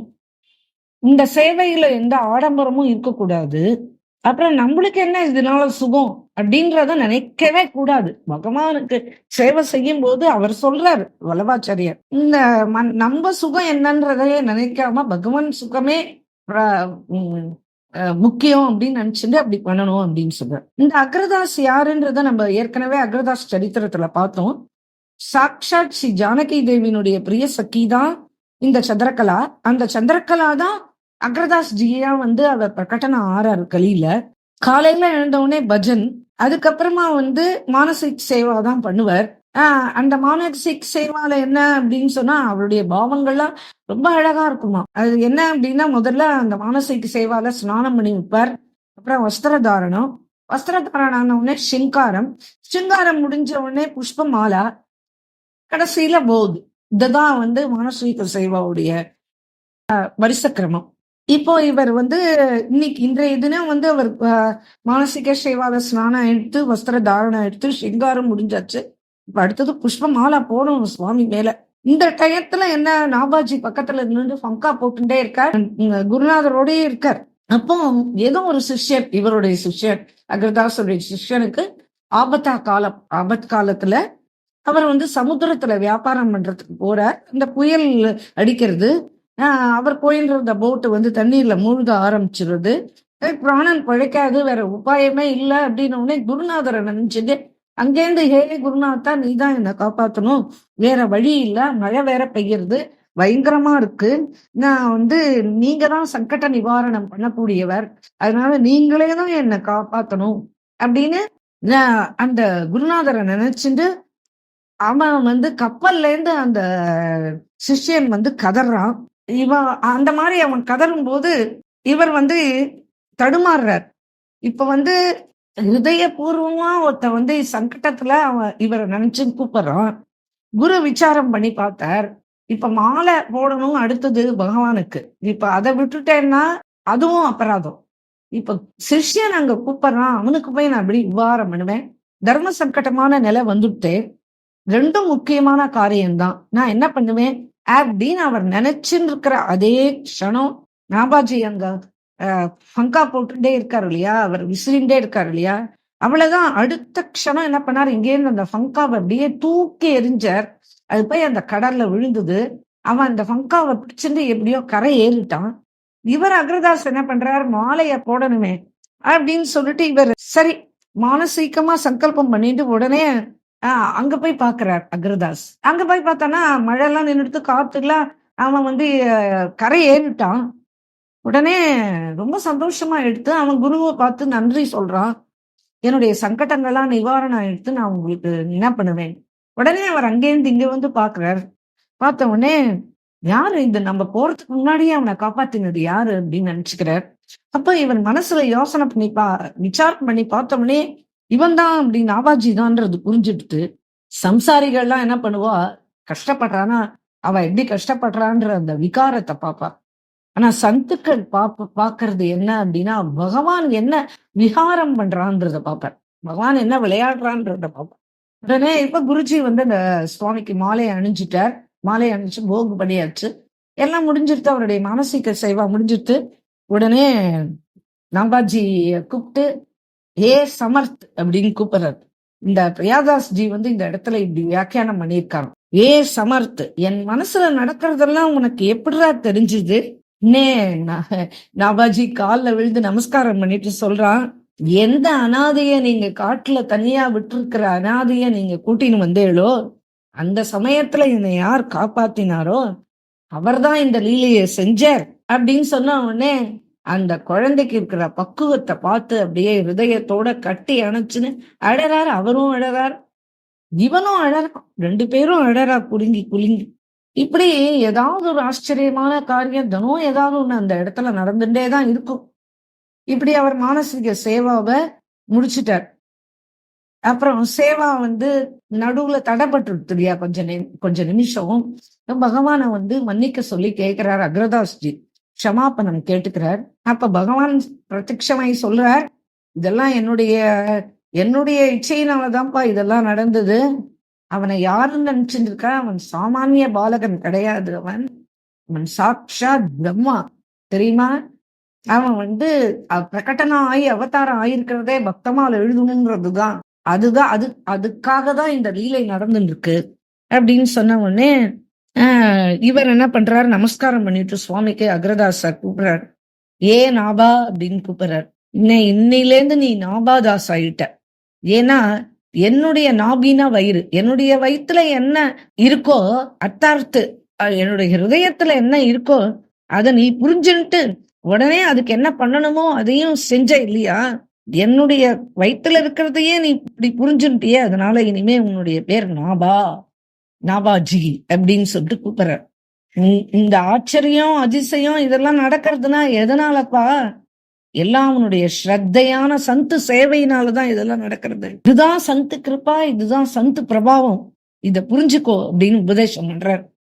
சரி, உனக்கு நான் ஒரு ஆக்ஞா சொல்றேன், நான் ஒரு ஆக்ஞா கொடுக்குறேன், என்ன சொல்லுங்கோ அப்படின்னு கேட்டுறான். காலில் விழுந்து வாயில கைய பொத்திண்டு, கையால வாயை பொத்திண்டு கேக்குறான். இந்த மாதிரி ஒரு பெரிய யோக்கியதை உனக்கு கிடைச்சிருக்கு இல்லையா, அதனால இனிமே நீ வந்து மகா புருஷர்களுடைய திவ்ய சரித்திரம், திவ்ய லீலா எழுதணும். இதுதான் என்னுடைய ஆக்ஞை. எப்போ இந்த 4 யுகமா என்னென்ன இருக்கோ, கிருத்தயுகம், திரேதாயுகம், துவாபார யுகம், கலியுகம், இதுல இருக்கிற அத்தனை சந்துக்களுடைய வாழ்க்கை வரலாற நீ எழுதணும் அப்படின்னு சொல்றார். உடனே நாபாஜி என்ன பண்றான், குருதேவ், நீங்கள் சொல்றத நான் கேக்குறேன், ஆனா நீங்க சொல்லி இருக்கிறது மகா பெரிய வேலை. ராமாயணம் பாகவதம் பத்தி ஏதாவது செய்ய சொன்னேன்னா அதுக்கு ஆதாரம் இருக்கு. ராமாயணம் பாகவதத்துல இருந்து ஏதாவது ஒரு வேலை கொடுத்தெல்லாம் நான் செய்யறேன். ஆனா பக்த சரித்திரம் எழுதுறதுக்கு என்ன ஆதாரம் இருக்கு?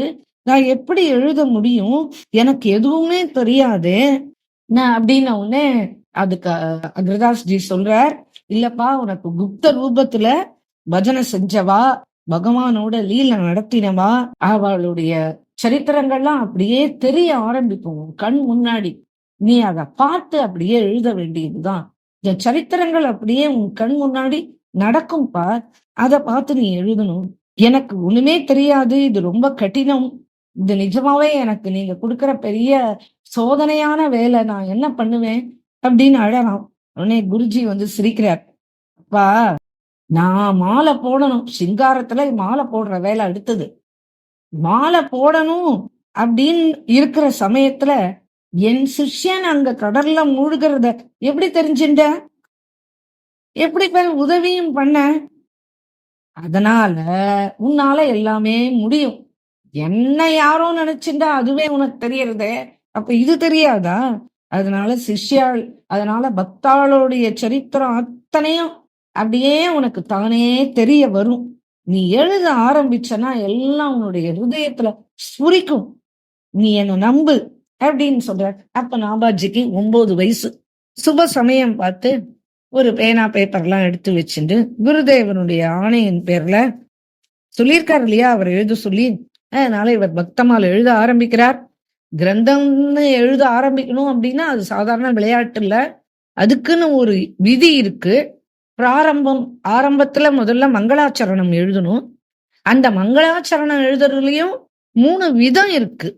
அது நமஸ்காராத்மக்கு, வஸ்து நிர்தேஷாத்மக்கு, ஆசீர்வாத் ஆத்மக்கு அப்படின்னு 3 வகைப்படும். அதனால இதுல முதல் மங்களாச்சரன் ஆசீர்வாத் ஆத்மக்கிலேயே இவர் எழுத ஆரம்பிக்கிறார். இந்த முதல் மங்களாச்சரன், அந்த முதல் தோஹா, அது என்ன அப்படின்னா, பக்த பக்தி பகவந்த குரு சதுர்நாம வபுர்யே இன்கே அது வந்தன் கியே நாஷி விக்னே. இதுதான் முதல் தோஹா, முதல் மங்களாச்சரணம். இதுதான் எழுதியிருக்கார். இதுல பக்து, பக்தி, பகவந்த், குரு, இந்த 4 விஷயத்த சொல்றாரு. எடுத்த உடனே முதல் வார்த்தையில, முதல் வரியில இந்த 4 விஷயத்த சொல்றார். அதாவது என்னன்னா, இவர் உதாரணமா பிரியாதாஸ்ஜி இதுக்கு வியாக்கியானம் 9 பண்ணியிருக்காரு. அக்ரதாஸ் சரித்திரம் சொல்லும் போது சொல்லியிருக்க. இதுல என்னன்னா, முதல் வியாக்கியானத்துல அவர் என்ன சொல்றாரு அப்படின்னா, இந்த உதாரணம் ஜப மாலைய சொல்றார். ஜப மாலையில நிறைய மணிகள் இருக்கு இல்லையா, அதுதான் பக்தன்.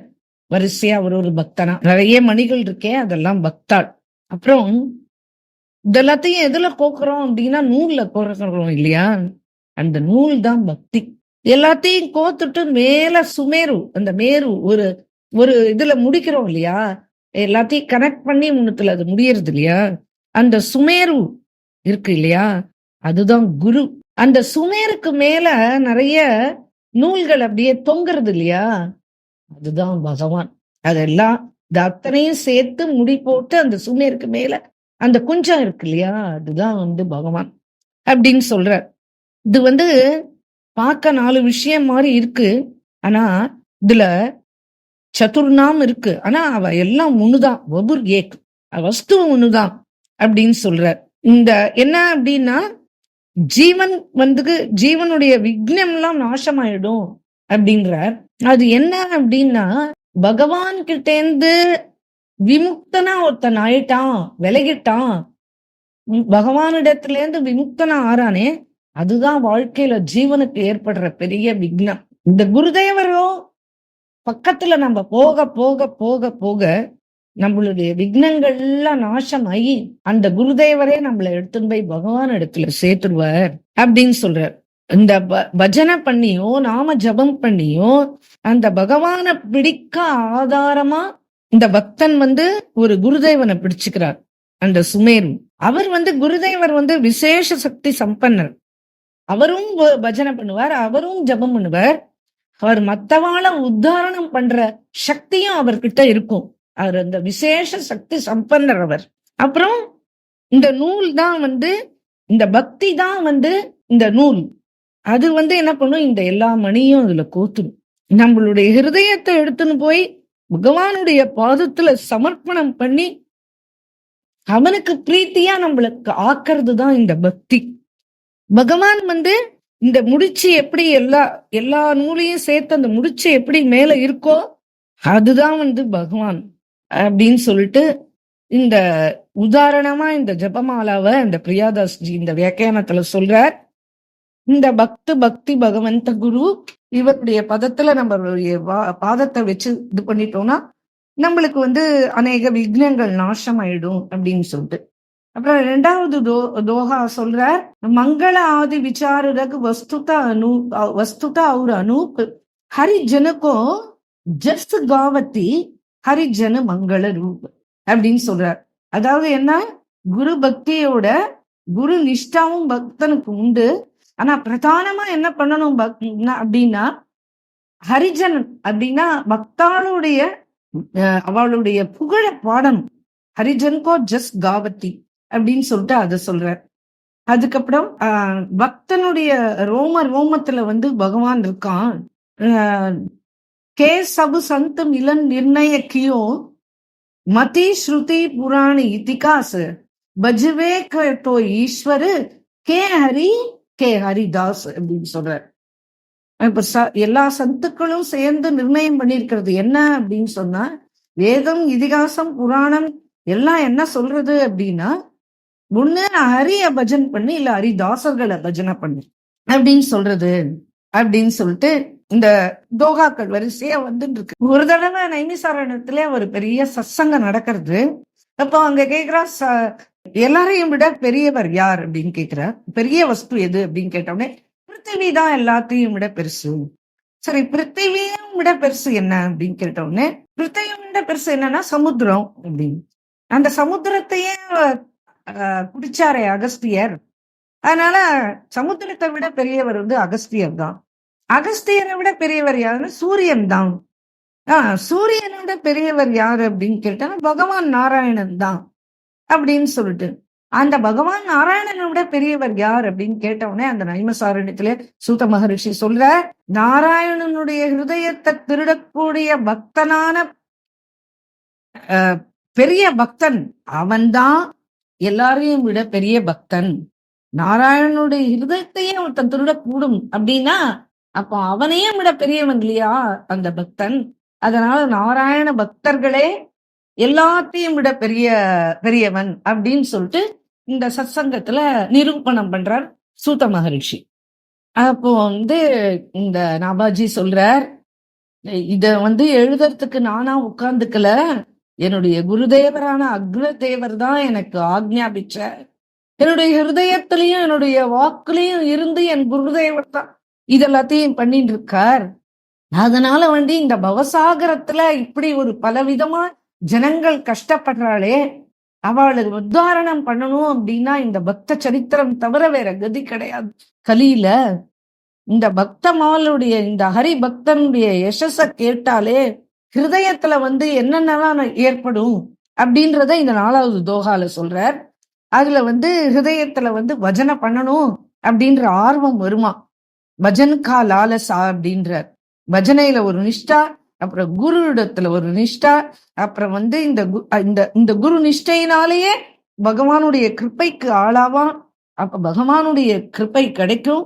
அந்த பகவானுடைய கிருப்பை கிடைச்சானா அவன் இந்த பவசாகரத்துல இருந்து அவன் கரை ஏறிடுவான், அவன் உத்தாரணம் ஆயிடும் அவனுக்கு இந்த ஜென்மாவே. இதை தவிர வேற உபாயமே தேவையில்லை அப்படின்னு சொல்லிட்டு ரொம்ப அழகா இந்த 4வது தோஹா எழுதுற. அதாவது இவர் அதுக்கப்புறமா இன்னும் 5-6 போகா வருது. அதுக்கப்புறமா சப்பை எழுத ஆரம்பிக்கிறார். சப்பைன்றது மொத்தம் 6 பங்கி தான் இருக்கும். அது பீஜ ரூபத்துலதான் இருக்கும். அந்த சப்பையை படிச்சு யாரும் புரிஞ்சுக்க முடியாது. அந்த சப்பை தான் இவர் எழுதியிருக்கார் 6 பங்கி. அப்படி பக்தாளை பத்தி பூரா எழுதுறார். எல்லாம் ஒண்ணுன்னா அவருடைய ஹிருதயத்துல பிரகடனம் ஆப்போறது. இப்ப அடுத்தது என்ன எழுதணும் அப்படின்னு சொன்ன உடனே பாக்குறார். அவருடைய ஹிருதயத்துல எதுவுமே பிரகடனம் ஆல. தோகாக்கள் எழுதி முடிச்சார். மங்களாச்சாரம் தான் இப்ப இருக்கு. ஆனா அவருக்கு எதுவுமே ஹிருதயத்துல பிரகடனம் ஆல. உடனே அவர் நினைச்சுக்கிறார், நம்ம குருநாதர் சொன்னாரே ஹிருதயத்துல பிரகடனம் ஆவாருன்னு சொல்லிட்டு, ஆனா ஒண்ணுமே ஆகலையே, நம்ம என்ன பண்ணுவோம் அப்படின்னு தவிக்கிறார். குருநாதரை திரும்பி நினைச்சுக்கிறார். இப்போ இருதயத்துல பகவானுடைய 24 அவதாரங்கள் பிரதம ஸ்கந்தத்துல பாகவத்துல வருதே. மத்ஸ்ய அவதாரத்துல இருந்து எல்லாம் ஒரு அவதாரமா அப்படியே 24 அவதாரங்களும் அப்படியே தெரிஞ்சுட்டே வருது. ஒன்னொன்னும் தெரிய தெரிய அந்த சுவாமிக்கு அப்படியே நம்ம மத்ஸ்ய, கூர்ம, வராக, நரசிம்ம, நாரத எல்லா அவதாரங்களுக்கும் அப்படியே நமஸ்காரம் பண்ணிட்டே வர. அப்புறம் 2 கையும் கூப்பிக்கிறார். ஹே நாத், இந்த அதமனுக்கு இப்படி ஒரு அதிசயமான தரிசனம் ஒரே நேரத்துல இந்த 24 அவதாரங்களை காண்பிச்சு கொடுத்தேளே. ஆனா என் மனசுல ஒண்ணு தோன்றது, நான் உங்களை கேட்கலாமா? ஏன்பா கேளே அப்படின்னு சொல்ற. நான் என்ன பிரார்த்தனை பண்ணேன்னா, ஒரு பக்தனா என்னுடைய மனசுல ஸ்புரிக்கணும். நான் அந்த சரித்திரத்தை தரிசனம் ஆகணும். ஆனா இப்ப 24 அவதாரம்னா என் மனசுல பிரகடனம் ஆயிருக்கு. பக்த மால் எழுதணும் அப்படின்னு நினைச்சுண்டா பக்தரை ஸ்மரிச்சுட்டேன். ஆனா நீரே வந்தீரே, இது என்னன்னு எனக்கு சொல்லணும் அப்படின்னு சொல்லிட்டு கேட்டுக்கிறார், விண்ணப்பிச்சுக்கிறார். உடனே பகவான் கேக்குறார், நாபாஜி சொல்லு, நான் யார் அப்படின்னு கேக்குறார். நீர் சாட்சாத் பகவான். எல்லா பக்தர்களும் ஆராதனை செய்யற மகா கிருபாளு நீங்க. பக்தர்களுடைய பிராண வல்லபன் நீங்க, பக்த வத்சலன் நீங்க, பரமாத்மா நீங்க அப்படின்னு அந்த குழந்தை அப்படியே எல்லாத்தையும் சொல்லின்னு வருது. சரி, நீங்கெல்லாம் இப்ப என்ன இத்தனை நாள் வரைக்கும் இது வரைக்கும் என்ன நீங்க பகவான் தான் நினைச்சுட்டு இருக்கேன். நான் பகவான் மட்டும் இல்லப்பா, நான் பக்தன் கூட அப்படின்னு சொல்ற. உடனே நாபாஜி கேக்குறார், பிரபு நீங்க எப்படி பக்தர் ஆவீர்கள்? இது என்ன இது அப்படின்னு சொல்லி கேட்ட உடனே பகவான் சொல்றார், பக்தர்களுக்கு கிருபை செய்யணும் அப்படின்னா அவளுடைய பக்தாளுடைய பந்தனத்துல நான் கட்டுப்பட்டுருவேன். கட்டுப்பட்டு நான் தானே அவளுக்கு போய் சேவை செய்யறேன். அந்த சமயத்துல நான் பக்தன் தானப்பா. பிருத்தியா பிருத்தியா பிருத்தியா அப்படின்ற சப்தத்துல இருந்து தானப்பா பக்தன்ற சப்தம் வருது. பிருத்தியான்னு யார சொல்றோம்? சேவக்க தானப்பா சொல்றோம். அர்ஜுனனுக்கு யார்பா ரதம் ஓட்டினது? அர்ஜுனனுக்கு யார்பா சேவை பண்ணது? அந்த குதிரைக்கு யார்பா மாலிஷ் போட்டது? அந்த குதிரைக்கு யார்பா புல்லு வச்சது? அந்த குதிரைக்கு யார்பா தண்ணி காமிச்சது? இதெல்லாம் சேவா இல்லையாப்பா? நாம்தேவ் வீட்டுல ஒரு தடவை தீ பிடிச்சுட்டதே, அப்ப லக்ஷ்மி தேவியோட நான் அங்க போய் அவளை காப்பாத்தினேனே, அப்ப நான் பக்தனா போய் சேவை பண்ணலையா? தன்னா ஜாட்டோடைய வயல்ல போய் ஏர் பூட்டி விடுதேனேப்பா, அப்போ அது சேவை இல்லையா? அப்ப நான் தன்னாக்கு பக்தனா ஆகலையா? திரிலோச்சன் தாஸுக்கு நான் போய் அந்தர்யாமி ரூபத்துல வேலைக்காரனா இருந்து அவனுக்கு சேவகம் செய்தேனேப்பா, அப்ப நான் சேவகனா இல்லையா? ஆமாம் சுவாமி, ஆமாம் சுவாமி, செய்தியில் நீங்க இதெல்லாம் செஞ்சிருக்கேள், இல்லைன்னு சொல்லல. கபீருக்கு போய் வேலை செஞ்சேனே, அப்ப நான் சேவகனா இல்லையா? சாதுக்களுக்கு நான் எப்பெல்லாம் கிருபை செய்யறேனோ அப்ப நான் அவளுக்கு பக்தனா போறேன்ப்பா. அவ பக்தி பண்றாப்பா, நான் போய் அவளுக்கு தொண்டு செய்யறேன்ப்பா. அப்ப நான் அவளுக்கு தாசனா இல்லையா? பக்தி செஞ்சு அவ என்ன பண்றா, என்ன அவளுடைய தாசனா என்ன ஆக்கின்றா அவ. அப்ப நான் அவ ஸ்வயம் சுவாமி ஆயிடுறா, நான் அந்த சமயத்துல அவளுக்கு தாசனா போயிடுறேனேப்பா. அப்படிதானப்பா நான் போய் எல்லாத்தையும் செய்யறேன். அகம் பக்த பராதீனகப்பா, யஸ்வதந்திர இவத்விஜா சாதுபீர் திருஷ்ட ஹிருதயோ பக்தைகை பக்த ஜனப்பிரியாக இல்லையாப்பா? சாதுக்களான இந்த பக்தர்களால அபகரிக்கப்பட்ட ஹிருதயத்தை உடையவனாகி அவளுடைய பக்தாளுக்கு, அந்த பக்தாள் காமிக்கிற அந்த பிரியத்துக்கு அடிமையாகி சுவாதீனம் இல்லாம போய் நான் அந்த பக்தாளுக்கு அடிமையா ஆயிடுறேனே. அதோட மட்டுமா, அதுவும் இல்லாம என்னுடைய பக்தா இல்லாம எந்த காலத்திலயும் என்னை விட்டு பிரியாதவ ஸ்ரீதேவி என்னுடைய இருதயத்துல வாசம் பண்ணிட்டு இருக்கா. இந்த திவ்ய மங்கள ரூபத்தை கூட நான் விரும்புறது இல்லப்பா. எந்த பக்தாள்லாம் மனைவி, மக்கள், வீடு, பந்துக்கள், சிநேகிதர்கள், இன்னும் இதுக்கு மேல என்ன அவளுடைய சொத்துக்கள் எல்லாத்தையும் திறந்துட்டு எல்லாத்தையும் திருணமா நினைச்சிட்டு இந்த சுகமுமே எங்களுக்கு வேண்டாம் அப்படின்னு எல்லாத்தையும் தள்ளிட்டு நான் தான் வேணும் அப்படின்னு என்னையே அடைக்கலமா அவ என்ன நினைச்சுண்டாவிட்டு அந்த பக்தர்களை விட்டுறதுக்கு எனக்கு எப்படிப்பா மனசு வரும்? அது மட்டும் இல்லப்பா, சஜ்ஜனங்கள், சந்துக்கள், சதா பதிவிரதா ஸ்திரீகள் எப்படி அவளுடைய புருஷனையே நினைச்சு சேவிச்சுருப்பாளோ அப்படி இவா சதா பக்தி பண்ணி என்ன அவளுடைய சுவாதீனமா ஆக்கின்றாப்பா. சாதுக்கள் தான்ப்பா என்னுடைய மனசு. சாதவோக ஹிருதயம் மத்தியம் சாதுனாம் ஹிருதயம் துவகம் மதன்யத்தே ந ஜானந்தி நாகம் தேப்பியோ மனாகபி. இல்லையாப்பா, சாதுக்கள் தான்ப்பா என்னுடைய மனசு, நான் தான்ப்பா சாதுக்களுடைய மனசு. அவளுக்கும் என்ன விட்டா வேற எதுவும் தெரியாது, எனக்கும் அந்த பக்தர்களை விட்டா வேற எதுவும் தெரியாதுப்பா. இதுதான்ப்பா என்னுடைய ரகசியம். இப்படி என்னை வளைச்சு போட்டுட்டாளே, அப்ப இத்தனைத்தையும் கேட்டியே, இப்ப தெரியறதா? நான் தான்ப்பா பிரதம பக்தன், நான் தான் பக்தன். நான் பக்தாளுக்கு வசம் ஆனதுனால நானே தானப்பா பக்தன் அப்படின்னு சொல்லிட்டு என்னை எந்த பக்தன் எப்படி பஜிக்கிறானோ நான் அப்படி அவனுக்கு போய் இருக்கேன், அப்படி இருக்கேன், அவனுக்கு எப்படி வேணுமோ அப்படி ஆயிடுறேன். இதுதானப்பா என்னுடைய பிரதிஜ்ஞைய, இதுதானே கீதாயிலையும் சொல்லியிருக்கேன். அதனால அவன் காற்ற பிரேமையினால நான் பக்தனுக்கும் பக்தனா ஆகி விடுறேனேப்பா. சொல்லுப்பா, இதெல்லாம் கேட்டியே, நாவா சொல்லு, இப்ப நான் பக்தருக்கு பக்தனா இல்லையா அப்படின்னு கேக்குறார். சரி, இப்ப நான் என்ன பண்ணணும், நீங்க அதை சொல்லுங்கன்னு 2 கையும் கூப்பிச்சுட்டு கண்ணுல தண்ணி மல்கிறது நாபாஜியோட கண்ணுல. உடனே ஒண்ணும் வேண்டாம், இந்த பக்தமால் கிரந்தம் நீ எழுத போற இல்லையா, இந்த பக்த மாலையில முதல்ல என் பேர் தான் இருக்கணும். ஏன்னா இந்த உலகத்திலேயே நான் தான் பக்தாளுக்கெல்லாம் பெரிய பக்தன். அதனால நீ முதல் சப்பே நீ என்ன பத்தி தான்ப்பா எழுதணும் அப்படின்னு உடனே அவர் மறைஞ்சிட்டார். உடனே அந்த 24 அவதாரம் அவர் என்னென்ன பார்த்தாரோ, ஜெய ஜெய மீன் வராக கமட்டு நரஹரி பலிவாமன் பரசுராம ரகுவீர கிருஷ்ணர் புத்த கல்கி ஹரி வியாச பிரபு ஹரி ஹம்ஸ் யக்ஞ ரிஷி அப்படின்னு சொல்லிட்டு எல்லாம் அந்த 24 அவதாரத்தையும் அப்படியே அந்த முதல் தோகால எழுதிட்டார். சரி பிரபு, எழுதிட்டேன், இப்போ அடுத்தது அதை படிச்சும் உங்களுக்கு காமிச்சுட்டேன். சரி பிரபு, நான் மேல இன்னும் ஒண்ணு கேட்க விரும்புறேன் உங்களை. என்ன அப்படின்னு கேக்குறார். சரி, இந்த பக்த மாலுக்கு பிரதானமான ஸ்ரோதா யார், அத நீங்க சொல்லணும் அப்படின்னு உடனே பகவான் தன் திருவாய் மலர்ந்த அருளுறார்.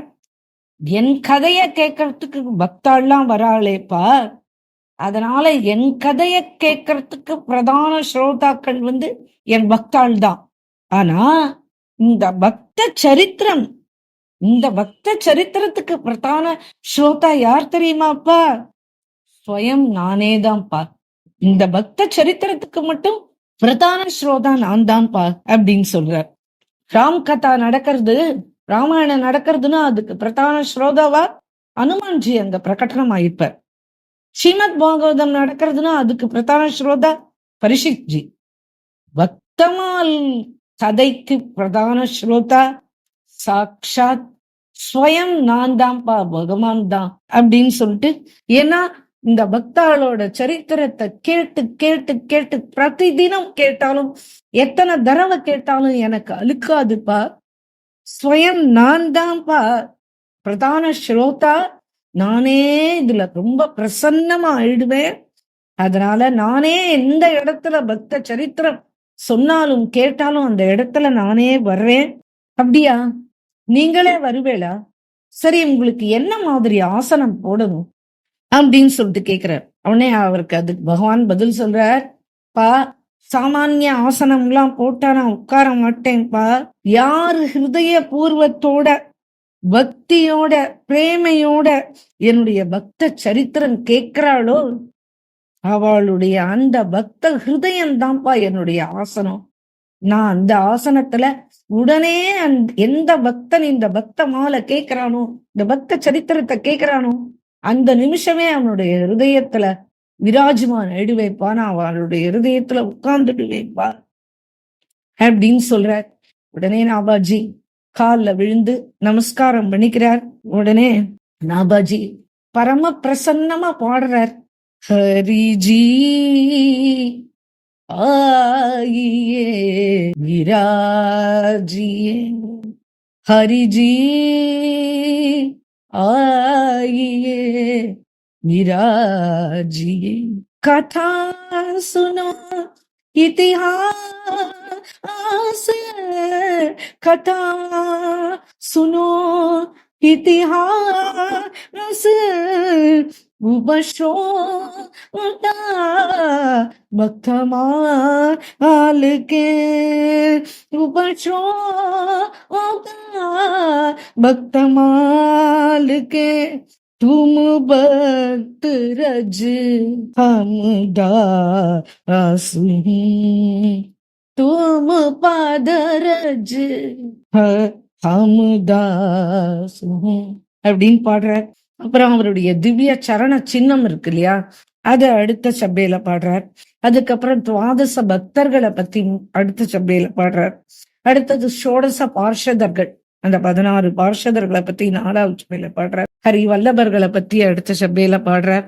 அப்புறம் சத்திய திரேதா துவாபார அப்படின்னு அந்த பக்தாள் எல்லாம் பாடின்னு வர்றார். கலியுக பக்தாளை பத்தி உத்தரார்த்து பூரா கலியுக பக்தாளை பத்தி பாடுறார். கலியுகத்துல பக்தர்களுக்கு பக்தி பண்ணா போதும், உடனே பகவான் சுலபம் ஆயிடுவான் அப்படின்றதுக்கு உடனே பக்தாளுக்கு கிருப செஞ்சிடுறான் இல்லையா பகவான், அத பத்தி பாடுறார். அப்புறம் ஒரு சாதாரணமா நரசிம்ம மேத்தா ஒரு 7 நாள் தான் சிவன் கோயில்ல போய் சரணாகதி பண்றார். உடனே பகவான் சிவன் பிரத்யட்சமாயி வரம் கேட்க சொல்லிட்டு பிருந்தாவனத்துக்கே ஸ்வயம் கூட்டிட்டு போய் ராச தர்ஷன் முதற்கொண்டு பண்ணி வச்சு அப்புறம் அங்கேயே இருந்துடுறாரு நரசிம்ம மேத்தா. அதுக்கப்புறம் தான் கொஞ்ச நாள் கழிச்சு அவர் திரும்பி தன்னுடைய கிராமத்துக்கு வரார்.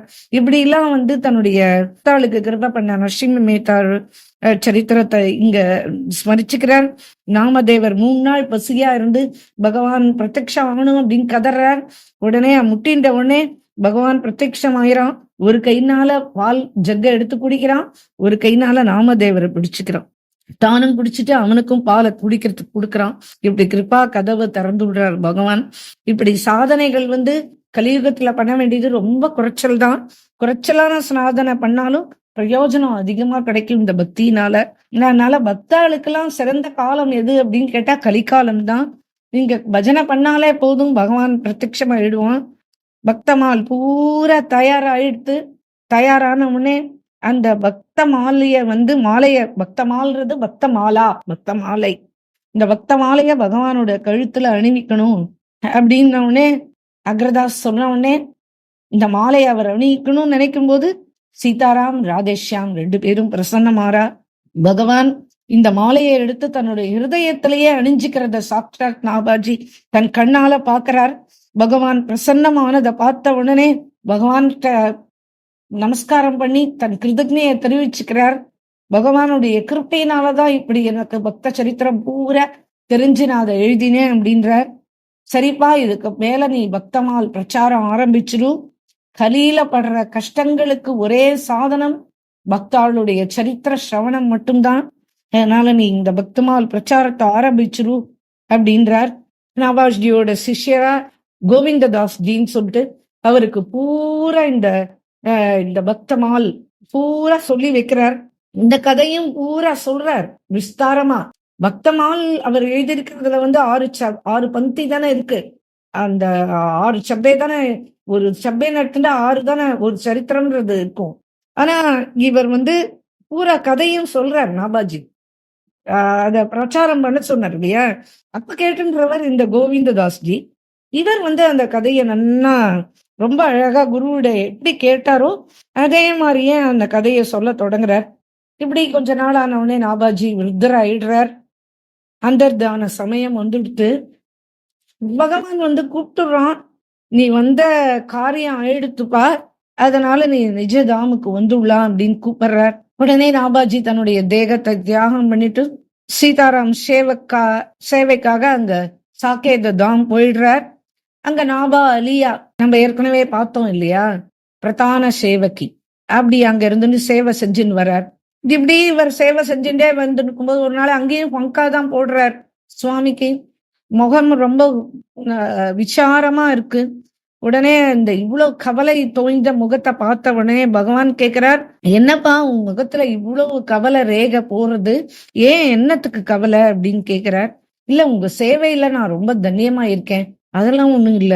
இல்லப்பா, உன் மனசுல ஏதோ ஒரு கவலை நிரடுறது, என்ன சொல்லு அப்படின்னு சொன்ன உடனே அப்போ நாபாஜி சொல்றார், உங்களுடைய ஆக்ஞ என்னுடைய குருநாதனுடைய ஆக்ஞ பேர்ல தான் நான் அந்த பக்த மாலையை எழுதினேன். ஆனா அது உலகத்துல எந்த அளவுக்கு பிரச்சாரம் ஆனுமோ அந்த அளவுக்கு அது பிரச்சாரம் ஆல, அதுதான் என்னோட கவலை அப்படின்னு சொல்றார். அப்படியா, ஏன் அப்படின்னு கேக்குறார். இல்ல, நான் கோவிந்ததாஸ் அப்படின்றவர் தான் இப்பத்துக்கு பிரச்சாரம் பண்ணிட்டு இருக்கார்.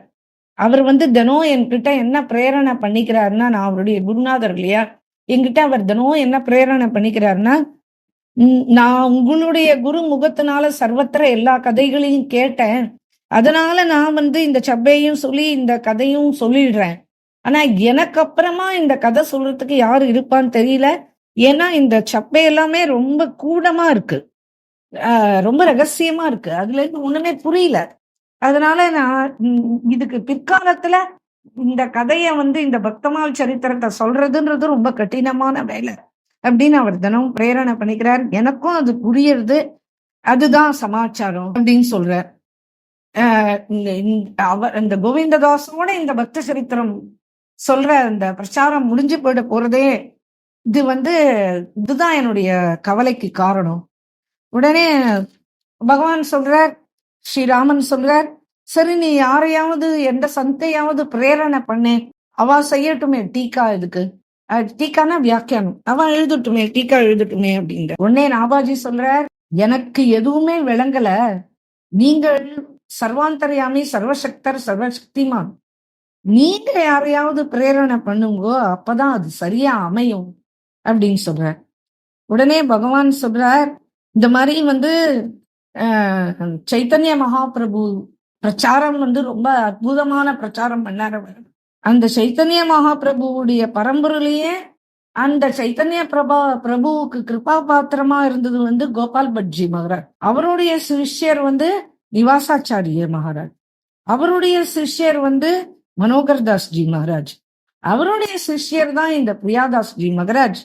இப்ப அவர் இதோ பார், கீழே பார் அப்படின்னு காமிக்கிறார். தராஜின்னு ஒரு தாம் இருக்குப்பா, அங்க இப்ப பிரியாதாஸ் ஜி மகாராஜ் இருக்கார். இந்த பிரியாதாஸ் ஜி மகாராஜ் பக்தன், பக்தி, பகவான், குரு, இந்த நாலுத்துலயும் ஒரே மாதிரி நிஷ்டம் உண்டுப்பா.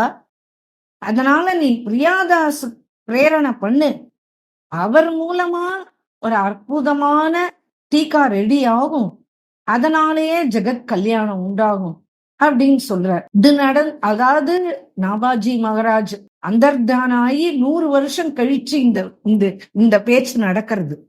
அந்த சமயம் பிரியாதாஸ் ஜி மகாராஜ் ஜமாத் சொல்றா, ஒரு குழு வச்சிருந்து அந்த குழுவோட அங்கங்க போய் நாம பிரச்சாரம் பண்ணிட்டே இருக்கார். அவர் சத்சங்கம் பண்ணிட்டே இருப்பார். பண்ணி ஜீவர்களை எப்படியாவது இந்த நாம பிரச்சாரத்துல ஈடுபடுத்தணும்ன்றதுதான் இவருடைய குறிக்கோள். இந்த பிரியாதாஸ் ஜி மகாராஜ் அப்போ தராஜி தாம்ல இருந்து கிளம்பி சந்த் மண்டலியோட ஜெய்ப்பூர் வந்திருக்கார். ஜெய்ப்பூர்ல கல்தாஜிக்கு வரார். ஜெய்ப்பூர்ல இருந்து கல்தாஜிக்கு வரார். கல்தாஜியில தர்ஷனத்துக்காக வரார். அன்னைக்கு ராத்திரி அங்க படுத்துன்னு தூங்குறார். தூங்கும்போது பிரியாதாஸ் ஜிக்கு ஒரு சொப்னம் ஆறுது. அதுல இவர் சதா சைத்தன்ய மகாபிரபுவோட மகாமந்திரம் ஹரே ராம ராம ராம ஹரே ஹரே, ஹரே கிருஷ்ண கிருஷ்ண கிருஷ்ண ஹரே ஹரே. அத உச்சாடனம் பண்ணிட்டே இருப்பார் இல்லையா. இந்த மணி மாலையை வச்சு ஜபம் பண்ணிட்டே அப்படியே தூங்கி போயிட்டார். அப்போ இவர்களுடைய சொப்னத்துல ராதா கோவிந்த் அப்படியே பிரகடனம் ஆற. ராதா கோவிந்த் பிரகடனம் ஆன உடனே கொஞ்ச நாளைக்கெல்லாம் அந்த இடத்துல மகாபிரபுவும் நித்தாய்ஜியும் பிரகடனம் ஆற. அதுக்கப்புறமா என்னடா இது இப்படி ஆயிண்டே இருக்காளே அப்படின்னு நினைச்சுட்டே இருக்கும்போது இவருடைய குரு பிரகடனம் ஆறார். அதுக்கப்புறம் எல்லாமே மறைஞ்சு போயிடுத்து. அந்த இடத்துல ஸ்ரீ நாபாஜி பிரகடனம் ஆற.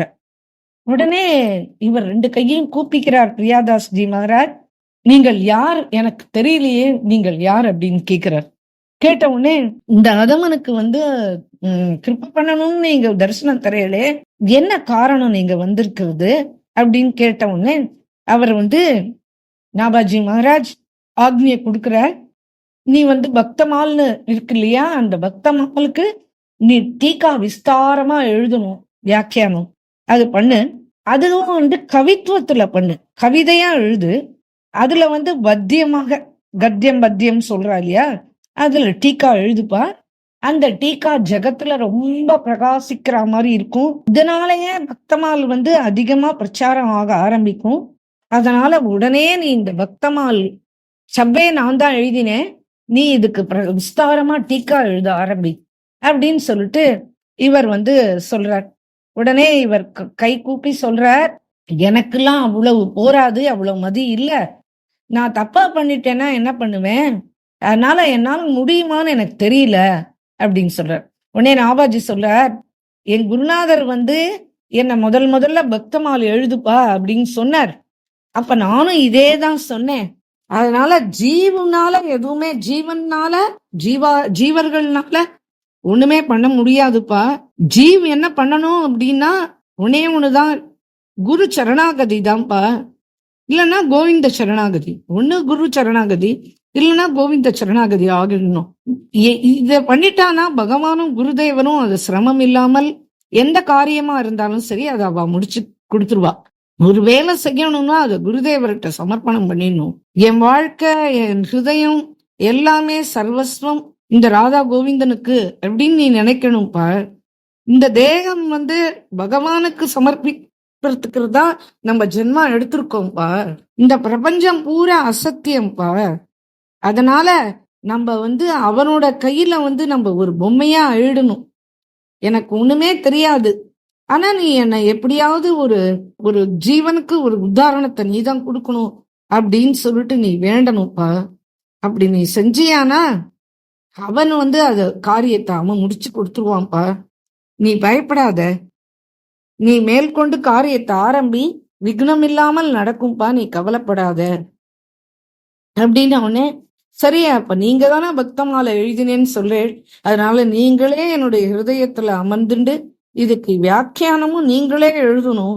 எனக்கு அவ்வளவு சாமர்த்தியம் இல்ல, எனக்கு எந்த யோக்கியதையும் கிடையாது அப்படின்னு சொல்லிட்டு அவர் காலில் விழுந்த உடனே சுபமஸ்து அப்படின்னு சொல்லிட்டு அவர் மறைஞ்சு போயிட்டார். அப்புறம் இந்த கோவிந்தனுடைய கிருப்பையினால, குருநாதனுடைய அனுகிரகத்தினால அற்புதமான டீகா எழுதுறார். அதுக்கு பேர் பக்தி ரச போதினின்னு பேர். அந்த டீகாவை படிக்காம இன்னைக்கு யாருமே பக்த சரித்திரம் சொல்ல முடியாது. இன்னைக்கு பக்த சரித்திரம் யாரெல்லாம் சொல்றாளோ அவ இன்னைக்கும் பக்தமால் சொல்ல ஆரம்பிக்கும் போது நாபாஜிய முதல்ல ஸ்மரணம் பண்ணிட்டு அவருடைய சபைய சொல்லிடுவா. அதுக்கப்புறம் பிரியாதாசுடைய டீகாவை சேர்த்துதான் சொல்லின்னு வரா. இதுதான் இன்னைக்கு பக்தமால் சொல்றவாளுடைய சம்பிரதாயம். இப்படிதான் அவ கடைபிடிச்சுன்னு வர்றா. பிரியாதாசுடைய டீகா எழுதுறாரு, அற்புதமா எழுதிட்டார். அது இன்றைக்கு வரைக்கும் யார் பக்தமால் சரித்திரம் சொல்றாளோ எல்லாரும் அதை பேஸ் பண்ணி தான் சொல்றார். இப்ப பக்தமால் சரித்திரம் சூடு பிடிக்க ஆரம்பிச்சிடுத்து இவருடைய டீகாக்கு பிறகு. இவரே என்ன பண்றார், ஒரு இடமா பாரதம் பூரா தே தொழிலா வச்சுண்டு பாரதம் பூரா சுத்தி பிரச்சாரம் பண்றார். ரொம்ப அற்புதமா இருக்கும் அவருடைய டீகா, அவருடைய அந்த கவித்துவம் அற்புதமா இருக்கும். அப்புறம் கதை சொல்றதுக்குன்னு சொல்லிட்டு பல பேரை ஏற்பாடு பண்ணி அவளுக்கு எல்லாம் பிரத்யட்சமா உட்காந்து தானே சொல்லி கொடுக்குறாரு, எப்படி பக்திமால் பிரவச்சனம் பண்ணணும்ன்றத நிறைய பேருக்கு சொல்லி கொடுக்குறார். அப்புறம் இப்ப பிருந்தாவனம், ஜெய்ப்பூர் எல்லாம் எல்லா இடத்துக்கும் சுத்துறார்.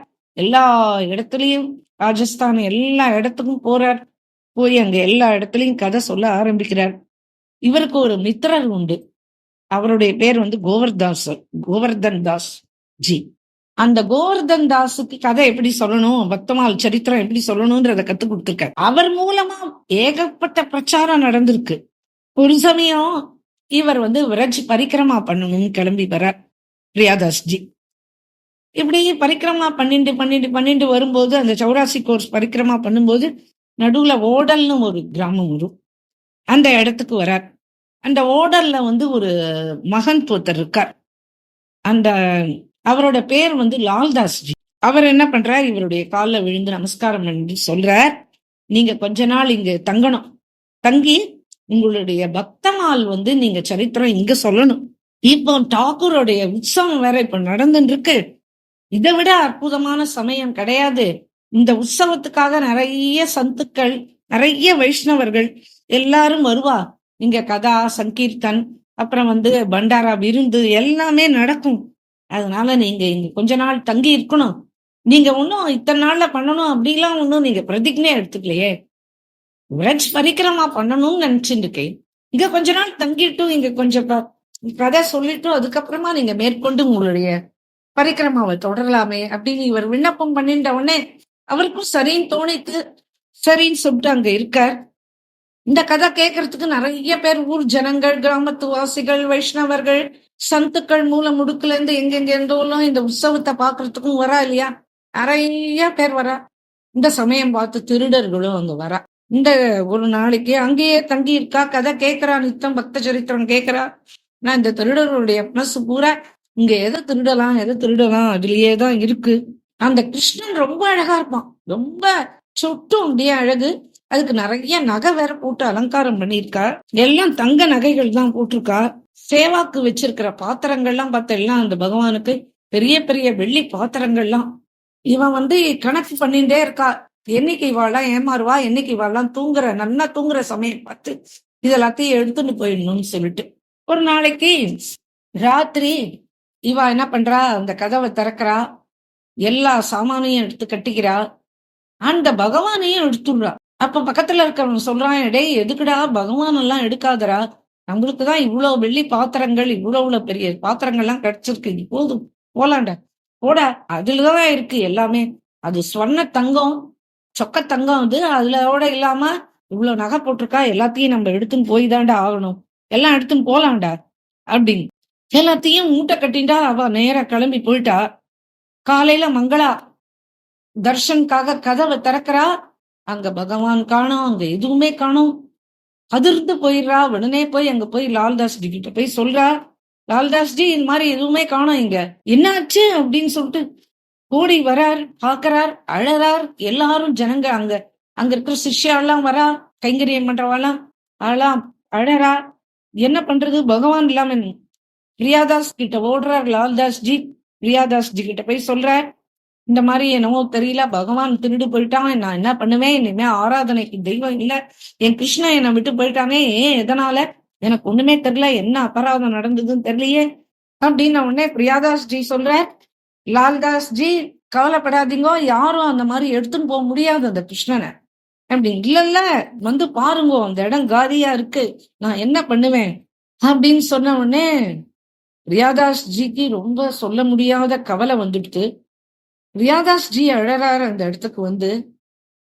நாபாஜி சொன்னார், நீ டீக்கா பண்ணுப்பா, நீ வந்து இந்த டீக்கா பண்ணியானா இந்த கதை நீ சொல்ல சொல்ல பகவானுக்கு ரொம்ப பிடிக்கும்பா, முதல் ஸ்ரோதாவே பகவான் தான் அப்படிலாம் சொன்னாரே, இப்ப பகவானுக்கு என்ன கதை கேட்க பிடிக்கலையா, அதனால அவன் இங்கேருந்து கிளம்பி போயிட்டானா, சரி இனிமே எனக்கு அன்ன ஆகாரம் ஜலம் பானம் எதுவுமே வேண்டாம், நான் இனிமே கதை சொல்ல மாட்டேன். போவ வேளை நான் இந்த பக்தாள் சரித்திரம் சொல்லிட்டு இருக்கும்போது அவன் இங்கேருந்து கிளம்பி போயிட்டான். அப்போ நாபாஜி என் கனவுல வந்து சொன்னது எல்லாமே போய் நான் நம்ப முடியாது, அதனால நான் இனிமே கதை சொல்றதையே விட்டுடுவேன், சரித்திரங்கள் இனிமே சொல்ல மாட்டேன் அப்படின்னு உடனே லால்தாஸ் பயங்கரமா அழகார். அப்படிலாம் போகாதீங்கோ, ஏற்கனவே என்னுடைய என்னுடைய பகவான் கிளம்பி போனதுனால என் மனசெல்லாம் புண்ணா போய் நான் அழுதுன்னு இருக்கேன். இதை இன்னொரு இடம் ஆக்காதீங்கோ. பக்தனும் பகவானும் போய் பக்தர்களும் இங்க இருந்து போயிட்டேன்னா நான் எதுக்கு இங்க இருக்கிறது? அப்படிலாம் கிடையாது. இல்ல, நான் ஜென்மால இனிமே பக்த சரித்திரம் சொல்ல மாட்டேன். என்னுடைய பிராண தியாகம் ஆகட்டும், அவ்வளவுதான் அப்படின்னு சொல்லிட்டு அவர் போய் உட்கார்ந்துட்டார் ஒரு இடத்துல. லால்தாஸ் ஜி என்ன பண்றது? பகவான் இருந்த இடத்த அந்த இடத்துல அவருடைய பகவானுடைய சரணம் இருக்கா மாதிரி நினைச்சு அழுது அழுது மூர்ச்சையை அங்கேயே விழுந்துட்டார். இதெல்லாம் இங்க இங்க இப்படி அங்க சத்திரத்துல அவ போனாலே அந்த மூட்டை முடிச்சுகள்லாம் அழுத்தா எல்லாத்தையும் எடுத்து வச்சா. அப்படியே அவெல்லாம் படுத்துட்டா. ரொம்ப டயர்டா இருக்குன்னு எல்லாரும் படுத்துட்டா. அந்த திருடர்களுக்கு எல்லாருக்கும் சொப்னம் வருது. பகவான் ஒரே மாதிரி சொப்னம் அத்தனை பேர் கனவுலையும் கொடுத்தார். பகவான் ரௌத்ர ரூபத்துல இப்ப தாண்டவம் ஆடுறார். ஆடிட்டு என்னை எங்கேருந்து கொண்டு வந்தேளோ அங்கேயே எடுத்துன்னு போய் என்னை சேர்த்துங்கோ. இன்னைக்கு காலையில இருந்து எனக்கு ஆரத்தி போகு ஜலம் ஒண்ணுமே இல்ல. நான் சுத்த பட்னியா இருக்கேன். அதுக்கெல்லாம் மேல எனக்கு கதா சேவை ஆகலைன்னா என்னால இருக்க முடியாது. நான் கதா சேவால தான் என் உயிரே இருக்கு. எனக்கு கதை கேட்கறதும் நின்னு போயிடுச்சு. எனக்கு நீங்க 2 அபராதம் பண்ணிருக்கேள். இப்பவே நீங்க என்னை எங்க எடுத்தேளோ அங்க எடுத்துன்னு போய் சேருங்க. இல்ல, நீங்க எனக்கு 2 துக்கம் கொடுத்திருக்கேள் இப்போ. ஆனா நான் உங்களுக்கு 100கணக்கான துக்கங்களை இப்பவே கொடுத்துடுவேன். உங்களை அந்த காலத்துல எடுத்துன்னு போய் வீழ்த்துவேன். உங்களை சின்ன பின்ன ஆக்குவேன் அப்படின்னு பகவான் ரௌத்ர தாண்டவம் ஆகி அப்படியே மறைஞ்சு போயிட்டார். நீங்க தப்பிக்கணும்னு நினைச்சேன்னா இந்த க்ஷணமே என்ன எடுத்துன்னு சேருங்கோ அப்படின்னு உடனே திருடர்கள்லாம் எழுந்துக்கிறாளா. எழுந்து அவளுக்கான சொப்பனம் எல்லாருக்கும் ஒரே மாதிரி சொப்பனம் தானே. ஐயோ, என் கனவுலையும் எனக்கும் இப்படிதான் கனவாச்சுன்னே எல்லாரும் சேர்ந்து பயந்து போறா, அழறா. பெரிய தப்பு பண்ணிட்டோமே அப்படின்னு சொல்லிட்டு சரி நம்ம இப்பவே வாபஸ் கொண்டு போய் அங்க கொடுத்துருவோம் அப்படின்னு சொல்லிட்டு அவ என்ன பண்றா, எல்லாம் எடுத்துன்னு வந்தாளோ அத்தனையும் திரும்பி அதே பையில போடுறா. தன்னாளா அவ என்னென்னலாம் எங்கெல்லாம் போய் எந்தெந்த கோயில்ல திருடினாலோ எந்தெந்த சத்திரத்துல போய் எடுத்தாலோ அத்தனையும் எடுத்து மொத்தமா மூட்டை கட்டிக்கிறா. எல்லாத்தையும் எடுத்துன்னு போய் அன்னைக்கு சாயங்காலம் மத்தியானமே எடுத்துன்னு போய் அத அத்தனையும் எடுத்துன்னு போய் லால்தாஸ் ஜியோட சரணத்துல எடுத்துன்னு போய் சேர்த்துடுறா. இன்னும் கதா சமயம் வரல, சாயங்காலம் தானே கதா சமயம் ஆரம்பிக்கல. லால்தாஸ் ஜி நேரா ஓடி வரார் பிரியாதாஸ் ஜி கிட்ட. கிருஷ்ணன் வந்துட்டான், நீங்க இனிமே எங்கேயும் போவேணாம், நீங்க இங்கே இருந்து பிரச்சாரம் பண்ணலாம். நான் இப்பவே பகவானுக்கு அபிஷேகம் எல்லாம் பண்ணி பிரசாதம் எல்லாம் ரெடி பண்ண சொல்லிட்டேன். இப்பவே அபிஷேகம் பண்ணி போகுலாம் ஆயிடும், நீங்க கதைய ஆரம்பிச்சிடலாம் அப்படின்னு சொன்ன உடனே அவர் சொல்றாரு, எங்கேயும் போக மாட்டான், வருவான்னு சொன்னேன். என்னுடைய கதாட்சேப காலம் சாயங்காலம் தானே, நேத்து பண்ண இன்னைக்கும் பண்றதுக்கு எனக்கு விக்னம் இல்லாம நடக்கிறது இல்லையா, எனக்கு தெரியும் டாக்கூரை பத்தி அப்படின்னு சொல்றார். கதை ஆரம்பிச்சு கதையெல்லாம் முடிஞ்ச உடனே திருடர்கள்லாம் நேரா காலில் விழுந்து அழறா. எங்களையும் வைஷ்ணவாள ஆக்கிடுங்கோ, இனிமே இங்க இடத்த விட்டு போக மாட்டோம் அப்படின்ன உடனே பிரியாதாஸ் ஜி அவளெல்லாம் கூப்பிடுறார். என்னப்பா நடந்தது, எப்படி நீங்க திரும்பி எடுத்துன்னு வந்தே அதை சொல்லுங்க அப்படின்னு கேட்கிறார். உடனே அவளுக்கான சொப்பனத்தை அப்படியே அவ விவரிக்கிறார். சொன்ன உடனே பிரியாதாஸ் ஜி ரொம்ப பிரசன்னமாயிடுறார். பிரியாதாஸ் ஜி சொல்றாரு, எனக்கு புரிஞ்செடுத்து பக்தமால் கதைதான் பகவானுக்கு அநேக பிரியத்தை கொடுக்கறது. இது ஒரு சத்திய சாட்சியா எடுத்து சத்திய கட்னாவா எடுத்து அப்படின்னு சொல்லிட்டு பிரியாதாஸ் ஜி கொண்டாடுறார். அப்புறம் அவெல்லாம் வைஷ்ணவா ஆயிடுறா. அப்புறம் அவர் கதை எல்லாத்தையும் சரித்திரம் மொத்தம் சொல்லி முடிச்சுடுறார். பக்தமால் சரித்திரம் மொத்தம் சொல்லிட்டு அங்கேருந்து ஓடல்ல இருந்து கிளம்பி அதுக்கப்புறமா அப்படியே அவர் பூரா பிருந்தாவன விரஜ யாத்திரை மொத்தம் முடிச்சுட்டு விரஜ பரிக்கிரமா முடிச்சுட்டு அதுக்கப்புறம் அவர் இங்க ஒரு கிராமத்துக்கு போறார். அங்க போன உடனே அல்வர்ல இருந்து ஒரு சேட் ஒருத்தர் வந்திருக்கார். அவர் பயங்கர லௌகீகமானவர். லௌகீகம்னா லௌகீகம். காலையில எழுந்து ஒரு தடவை கிருஷ்ணாம்பர் 2 துளசியை சமர்ப்பிப்பார், போயிடுவார். பாகவத புஸ்தகம் உண்டு அப்புறத்துல வைப்பார். அதுக்கு மேல 2 புஸ்தகத்துல மேல ஒரு 2 துளசியை வைப்பார், கிளம்பி போயிடுவார். ராத்திரி பிசினஸ் முடிஞ்சு அவர் கடையை மூடிட்டு வருவார். வந்து ஒரு தடவை குளிச்சுட்டு அந்த சுவாமி இதை திறந்து பார்ப்பார். போய் ஆகாரம் பண்ணிட்டு போய் படுத்துட்டுருவார். இவ்வளவுதான். இதுதான் பண்ணிட்டு இருந்தார் அவர். இதுதான் அவருடைய பூஜையே. இவ்வளவுதான். இதுதான் பண்ணிட்டு இருப்பார். அவருடைய ஊர்ல வந்து பக்தமால் சரித்திரம் நடக்கிறது. அத கேட்டார். அப்ப அந்த ஊர்க்காரெல்லாம் சொல்றா, இந்த பக்தமால் சரித்திரத்துக்கு ரொம்ப மகிமை உண்டுப்பா. இந்த மகிமா சாதாரண விஷயம் கிடையாது. பல காரியங்களை சாதித்து கொடுக்கும். இது நம்மளுடைய லௌகிக யாத்திரைக்கும் பர யாத்திரைக்கும் இதே ஒன்னே போதும் அப்படின்னு சொல்லிட்டு அந்த மகிமைய ஊர்க்காரெல்லாம் பேசிக்கிறா. அப்பப்போ கூடி கூடி அவ பக்தமால் யாரையாவது ஒரு சந்தை கூப்பிட்டு அந்த ஊர் கோயில்ல சொல்லுவா, கேட்பாருமே. இந்த அல்வர் சேட்டுக்கு அந்த மாதிரி எல்லாம் கடையை மூடிட்டு வியாபாரத்தை, ஏன்னா 4 பையன்கள், பெரிய சம்சாரம். அதனால இவர் கடையெல்லாம் மூடிட்டுலாம் போய் உட்காந்துக்க மாட்டார். என்னைக்கு லீவோ அன்னைக்கு ஒரு நாள் மட்டும் போய் கேட்பார். ஆனா மனச தொடும், ரொம்ப சந்தோஷப்படுவார். கதையை கேட்டு ஒரு வாரம் பூரா அந்த கதையே நினைச்சுட்டு இருப்பார். இப்படி எல்லாம் ஆயிருக்கு. ஒரு தடவை பிருந்தாவனத்துக்கு வர்றாரு அல்வர் சேட். வரும்போது அங்க வித்யாதாசனுடைய பக்த சரித்திரம் போயிட்டு இருக்கு. உட்காந்து கேட்கிறாரு. இன்றைக்கு அவருக்கு பிருந்தாவன தாமனுடைய மகிமையே ஒரு மகிமை. அங்க உட்காந்து பக்த சரித்திரம் கேட்டா சொல்லவா வேணும்? கிருஷ்ணனே பிரத்யட்சமா கேட்பான் இல்லையா? கிருஷ்ணனே பிரத்யட்சமா இருக்கிற இடம் இல்லையா? அதனால இவருக்கு ரொம்ப ஈடுபாடு. கண்ல இருந்து தாரையா ஜலம் வழியறது. கதை முடிஞ்சவனே இவர் காலில் போய் விழுறார், நமஸ்காரம் பண்றார், அழறார். தினமும் இவரைய பார்த்துட்டே இருக்காரு அந்த கதை சொல்ற பிரியாதாஸ்ஜி. அப்ப ஒரு நாளைக்கு அவர் விண்ணப்பிச்சுக்கிறார். இந்த மாதிரி நான் எப்பவுமே இவ்வளவு நாள் பிருந்தாவனத்துல தங்கினது இல்லை. இன்னைக்கு உங்க கதைக்காக நான் இவ்வளவு நாள் தங்கி இருக்கேன். ரொம்ப அற்புதமா இருக்கு. எனக்கு நீங்க ஒரே ஒரு உபகாரம் பண்ணணும். என்னப்பா, இந்த இந்த இந்த பக்தமால் சரித்திரம் பூரா நீங்க எழுதி எனக்கு ஒரு பிரதி கொடுக்க முடியும். ஏன்பா, நீ ஏதாவது உபன்யாசம் பண்ண போறியா? இல்ல, எனக்கு என்ன தெரியும்? அதெல்லாம் தெரியாது. நான் அதை வச்சு பூஜை பண்ணுவேன். சரி, கேட்டுட்ட ஆகட்டும் அப்படின்னு இவரும் கதை சொல்லி முடிப்பாரு. நேரா போய் கோயில்ல உட்காந்துட்டு பக்தமால் சரித்திரம் பூரா எழுதுறார். தன் கையாலேயே எழுதி ஒரு பிரதி எடுத்து இவன்கிட்ட கதை முடிகிற அன்னைக்கு கொடுக்கிறார். இவனும் அதை வாங்கி கண்ணில் ஊத்திண்டு அவருக்கு விழுந்து நமஸ்காரம் பண்ணிட்டு அழுதுட்டு பிரிய மனம் இல்லாமல் பிரியா விடை பெற்று அங்கிருந்து கிளம்பி தன்னுடைய ஊருக்கு போய் சேர்றான். ஊருக்கு போன உடனே அந்த பாகவத புஸ்தகம் எந்த அலமாரில வச்சிருக்கானோ அதே அலமாரிக்கு அதுக்கு பக்கத்துல இந்த பக்தமால் கிரந்தத்தை வைக்கிறான். அதுக்கு ஒரு புஷ்பம் சந்தனம் வைக்கிறான். வச்சு துளசி தளத்தை போடுறான்.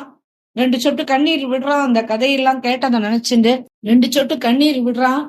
வியாபாரத்துக்கு போயிடுவோம். இப்படியே தினமும் பண்ணிட்டு இருந்தான். அவன் ஒரு நாளைக்கு குழந்தைகளை கூப்பிட்டு சொல்றான், பொண்டாட்டிக்கிட்டையும் சொல்றான், என்னைக்காவது நான் அசக்தனா ஆகி பிராண வியோக சமயம் வரும்போது இந்த பக்தமால் அதுல வச்சிருக்கேன் இல்லையா, அந்த அலமாரியில, அதை எடுத்துன்னு என்னுடைய ஹிருதயத்து மேல வைக்கணும்.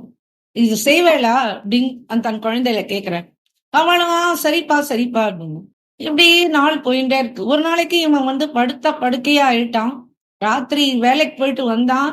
அன்னைக்கு ஆகாரம் சாப்பிட்டு படுத்துட்டான். காலையில எழுந்துக்கவே இல்லை. உடனே மனைவியானவள் இத்தனை நாளைக்கு எழுந்தவர் கடை திறக்கிறதுக்கு கிளம்பிடுவாரு, ஏன் இன்னும் படுத்துட்டே இருக்காருன்னு பார்த்தானா பேச்சு கொடுத்து பாக்குறா. அவரால் பேச முடியல. அவரு பேசுற சக்தி போயிடுத்து அவர்கிட்ட இருந்து. அவர் ஒரு மாதிரி படுத்துட்டு இருக்கார். உடனே குழந்தைகிட்ட போய் சொல்றா, அப்பா இப்படி இருக்கார், பாருங்கடா அப்படின்னு. உடனே குழந்தை எல்லாம் பாக்குறா, அழகா. அப்பா என்ன ஆச்சு உங்களுக்கு? நன்னாதானா நேற்று ராத்திரி சாப்பிட்டேன், நல்லா இருந்தேன். அப்பா என்ன பண்றாரு, அதுக்கெல்லாம் ஒண்ணுமே பதில் சொல்ல. அவர் அந்த கை விரல மட்டும் காமிக்கிறார். அந்த அலமாரியை காமிச்சு கைய அந்த அலமாரி பக்கம் காமிக்கிறார். அவர் என்ன சொல்ல நினைக்கிறாருன்னா, அந்த பக்தமால் புஸ்தகம் இருக்கு இல்லையா, அந்த போத்தையை எடுத்துன்னு என்னுடைய ஹிருதயம் மேல வெயின்னு அன்னைக்கு சொன்னாரே, அதையே தான் அவர் திரும்பி திரும்பி தன் கைய விரல காமிச்சு சொல்றார். அந்த குழந்தைகளுக்கு எதுவுமே புரியல. ஆனா அதுல 3வது பையன் அவனுக்கு மட்டும் தெரியறது.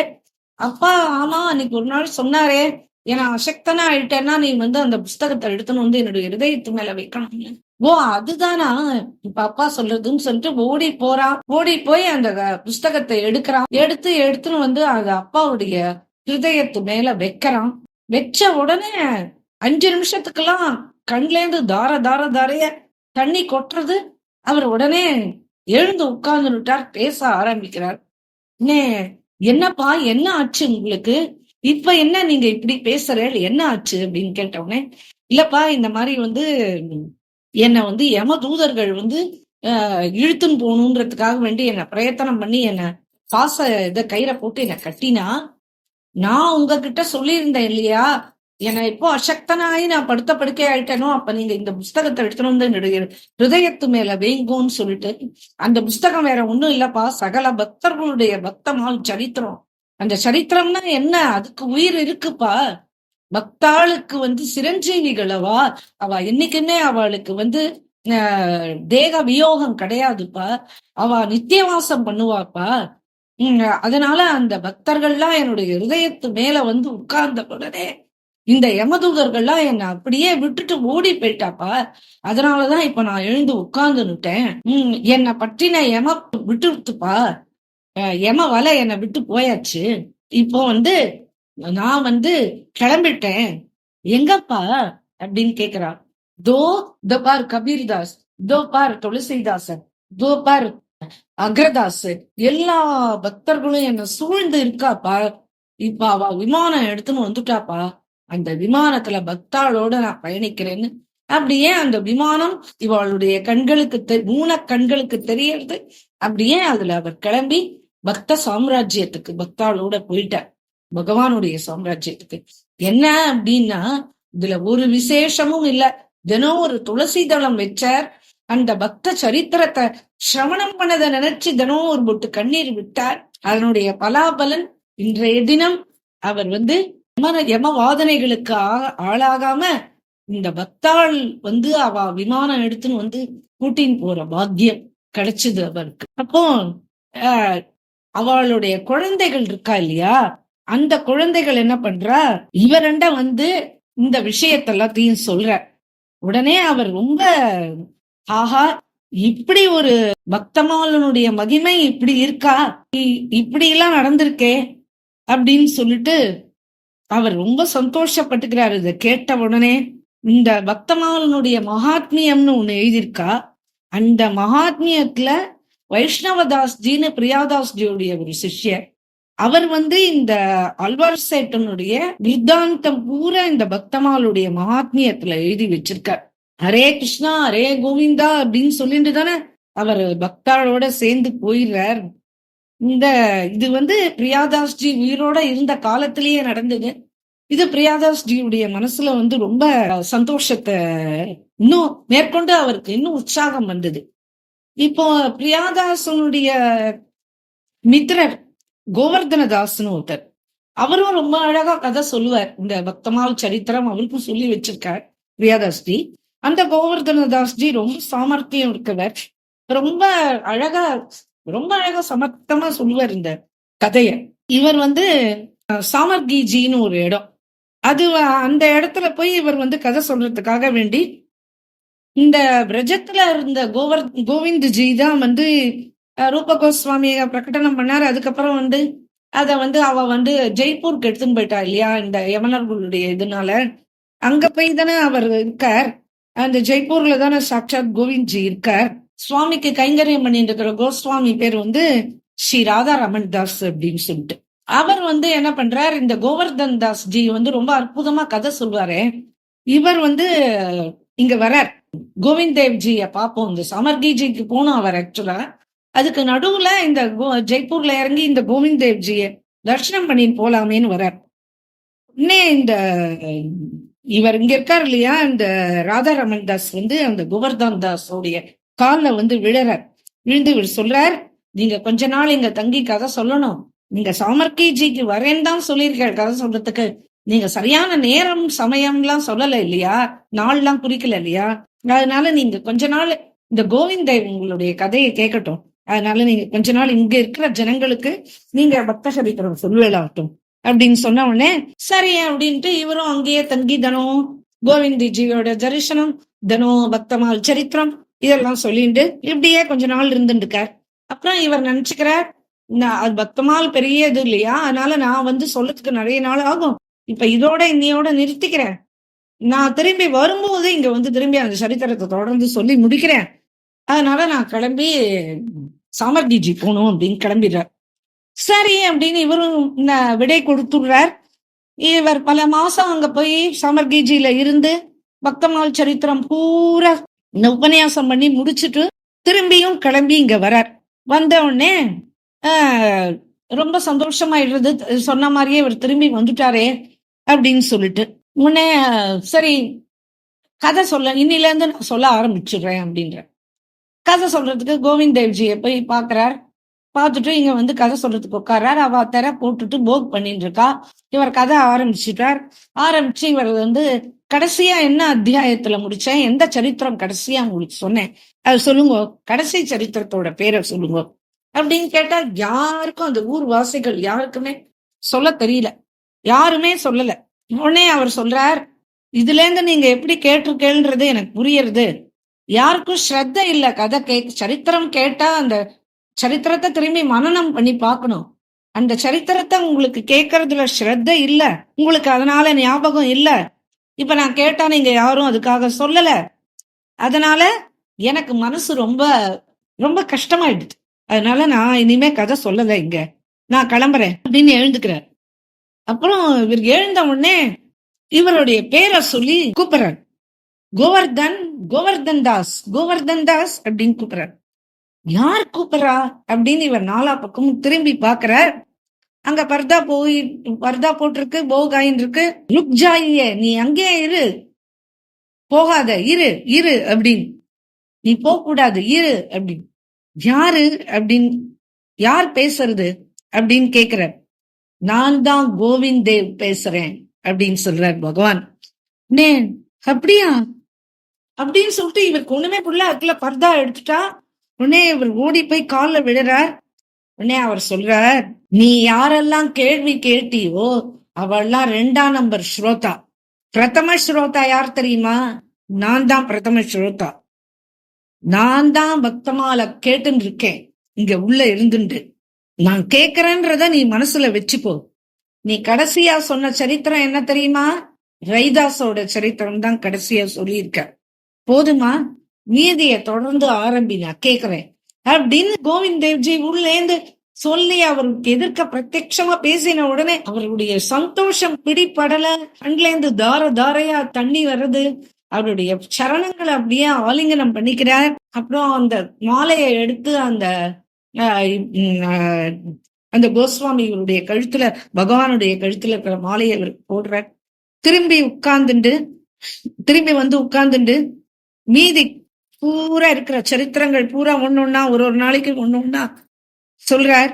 பகவான் இப்படி சொன்ன உடனே அந்த கோவர்தன் தாஸ் ஜி சொல்றார், தன்னுடைய 2 புஜங்களையும் தூக்கிண்டு சொல்றார், நான் நிச்சயம் பண்ணிட்டேன், பக்தமால் சரித்திரத்தை கேட்கறதுக்கு பிரதான ஸ்ரோதா சாக்ஷாத் பகவான் தான்.